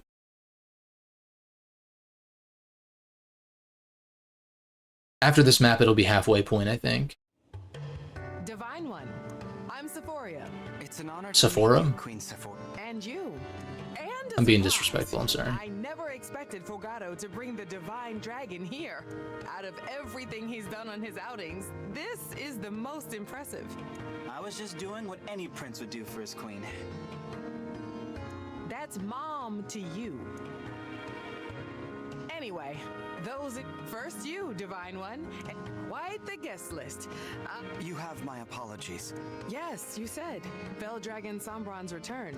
And he created those creatures, But your palace have... Oh, it had. I see. Wait. You seem surprised. I'm impressed. I'm sorry to hear the other countries are having a harder time. I visited her in Lethos many times. Naturally, the Queendom of Solm stands with you. Thank you. The Ring of the Radiant Hero. Of course. Wait, where was it? I haven't seen it for a while. No clue. Maybe it's in... Never want to hear a Fire Emblem character say the word doodad again. The doodad drawer. What did I just say? Has it been lying around in a musty cupboard this whole time? This is one of the strong... You know what? I just remembered. I just need Donald and Goofy to waltz in. Timera? My sister. That's all this is missing. She's set to inherit my crown. To be fair, I acted the same. Probably on a camping trip. So it's true. And she doesn't. We can look for Princess. I think she... All right, then. You know? Yeah, actually... Oh, all right. You kids go on without me. Yeah, but I even think that... I mean, there's always room to improve, but I was pretty impressed with the in-engine cutscenes and dialogue stuff in P3R specifically. And it's only gonna get better. But yeah, like, in battle, yeah, the effects help them look way better, but, like, they look better. So, like, I don't really see that as, like, a jab, you know what I mean? Like, that's exactly what you should do, is, like, you should do what you can to make the limitations not be apparent, right? And I think having, like, character portraits is one of those techniques, in fact. It's already getting dark out. Come on, everyone. And I haven't played Metaphor yet, but I imagine that game is probably not quite on the same level as P3R as far as that aspect, if only because it started development, like, way, way back when. And now, an exclusive performance from the one and only Tamara! Kinda want to skip this. Okay, thankfully we don't have to watch a fucking dance number. I'll be performing my favorite song. Ready. As a hope you're Oh my god. What have we here? Cheap is... Meaty! Hey! Who are you? Come on! Wait, and what do bandits do? Oh! In it and surrender. So... I mean, to be fair, these cutscenes seem a lot like they're whatever, but like they're dumber when you like skip the dialogue over and over again because you're hearing like. Oh. Don't worry about. Weird that they stopped. Let's get over there and find out. Which is a case for playing with Japanese voices, actually, because it like if you don't understand Japanese, it doesn't sound like to a full extent. Like it doesn't sound like you're like the interruptions aren't as like apparent, I guess. But I actually think the English dubbing in Fire Emblems that have it, aside from the Tellius games, I guess, because they're, you know, from a different era, are pretty good, actually. Like, it ranges from, like, what it needs to be to, like, legitimately great at times. So you're Princess like, Tamara. even in this game, like, I don't really take much issue with the voice acting. The script is bad, but Don't tell me. You're the Divine Dragon, right? Fogado wouldn't have come here unless he found you first. yeah, I get. Yeah, it helps that P3R was an Unreal Engine, whereas Metaphor is in like that, like crusty Persona engine from the PS3. And there's definitely room for improvement with P3R's presentation for sure in some aspects. I talked about them in the video, you know, lighting at times. There's something else, some animation clipping here and there, some like really subtle animation clipping. But like all in all, I was like really quite impressed. He wouldn't have... What? Also, I'm like dehydrated as shit right now. Not important. We've got bigger steaks to roast. It'd really help if you could use your summoning power. The ring of the ring. My goat. I can't wait to replay Path of Radiance, dude. Lives in here. All right. Great. Fight on. Emblem of Radiance. And also what I appreciate about the Tellius games is like Path of Radiance, which I played on normal, took me like 35 hours or something. And then Radiant Dawn was probably like 45. That was on easy, or, you know, actually normal, but easy in the English version. So you play on a harder difficulty, it probably bumps up the playtime a bit, but I'm also much more experienced at Fire Emblem now than when I first played them in like 2022. So there's that. But I'm amped because I loved Path of Radiance. I really enjoyed Radiant Dawn as well, it's just the story's a little messier there. I'm Ike. Make sure you use me wisely. Excuse you? Thanks for your help, Ike. You'll be fighting alongside Princess Tamara in this battle. We like Ike. I mean, it's not that Ike is like my favorite lord necessarily, but he's in probably my favorite set of Fire Emblem games. I just need to replay them to like solidify that, and also for just enjoyment's sake generally, and for the sake of doing proper videos on them that aren't just kind of thrown together months after the fact regarding a potential remaster remake situation, which has all but been debunked at this point now. So there's reason to reevaluate. Also, Fog of War and lots of flyers. I'm gonna prep and do this map next time. Would you like to be a straight porter with some improvements? I think I talked about it a little bit in that video I did a while back, but my stance on it now is I think a high effort remaster of both games would be pretty much all it needs. I think a low effort remaster would be not quite enough, because then at that point just continue to play it on Dolphin, at least for my setup. But if they're like, I think a remake would be extremely ambitious, especially for Radiant Dawn, because if you do Path of Radiance, you kind of have to do Radiant Dawn as well, because they're so inherently tied together. And so it's like, if you remake Path of Radiance, you would ideally maybe set some more things up, more references, like foreshadowing for Radiant Dawn, not to an extreme extent, because these were also initially developed as a duology anyway, to begin with. That was the plan all along, hence, well, unless they had to cut part of the story at the end and then decided to just continue it in Radiant Dawn. But Path of Radiance has heavy foreshadowing to Radiant Dawn already. Point being, they can do more like direct ties to Radiant Dawn in a Path of Radiance remake, but then you would want Radiant Dawn to be remade to like kind of accommodate for those changes, and also just for the sake of like polishing up some of the storytelling aspects and whatnot. And adding voice acting I think would be big, but you could do that with a high quality remaster, like a high effort remaster. Like if you give it like a Metroid Prime remastered kind of treatment, which I know is a lot because it's like redoing every asset and all that, Path of Radiance needs that. Those models are kind of chunky. I love the way the portraits look though. Those would just need to be like upscaled, polished up, whatever, if they have high resolution assets sitting around from way back when. And then other than that, there's some things like showing the forecast in Path of Radiance when you're in combat, or when you're have the animations turned off, because I don't think that's a thing. Or there's something weird like that with the battle forecast, like not showing like actually in the combat scenario.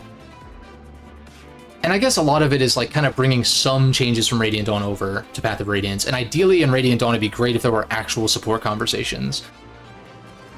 As far as like if it was just a remaster. Remake, then I say go hog wild and like update a bunch of stuff. But if it's a high effort remaster, I would say like voice acting, real supports in Radiant Dawn, and then like battle forecast tweaking in Path of Radiance. Maybe even add like a harder difficulty to Path of Radiance. Maybe you bring over a variation of Japanese Maniac mode, which wasn't in the English release.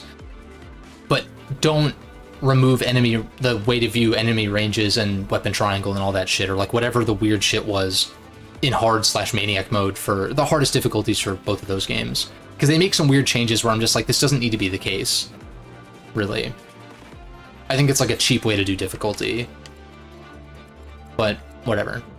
But yeah, since Path of Radiance is gonna be on Switch Online for Switch 2, then like who knows if or when they would get around to remaking the Tellius games.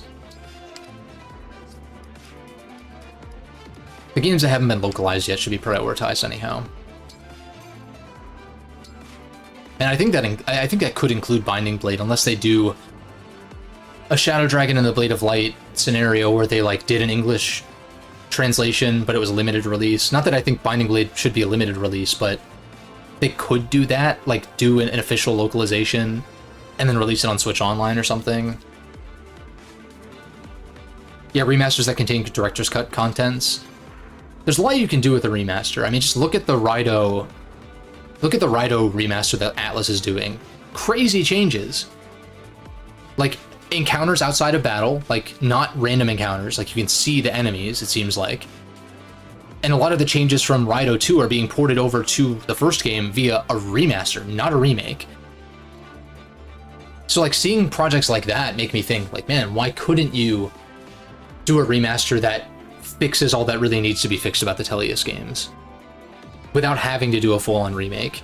And I say that mostly just because Radiant Dawn remake would be like just insanely... That game was really ambitious for the Wii. Now imagine trying to remake that with current dev cycles and budgets and like all that kind of stuff. It's like, I mean, man, I'd be all over it, but does Nintendo view that as worth it? I don't know. You know what I mean? But yeah, I'm gonna save this for next time. I just hate it because like I'm playing this current Fire Emblem game, and I'm just like reminiscing and thinking about how great it's gonna be to play like other Fire Emblem games after this. But I don't know. It's not really so bad so far outside of like Chapter 11, and some of these paralog maps are really tough, but they're optional, so I don't really like. I'm not like upset about not being able to do them. It's just like, okay, I'll just do them later if I want to.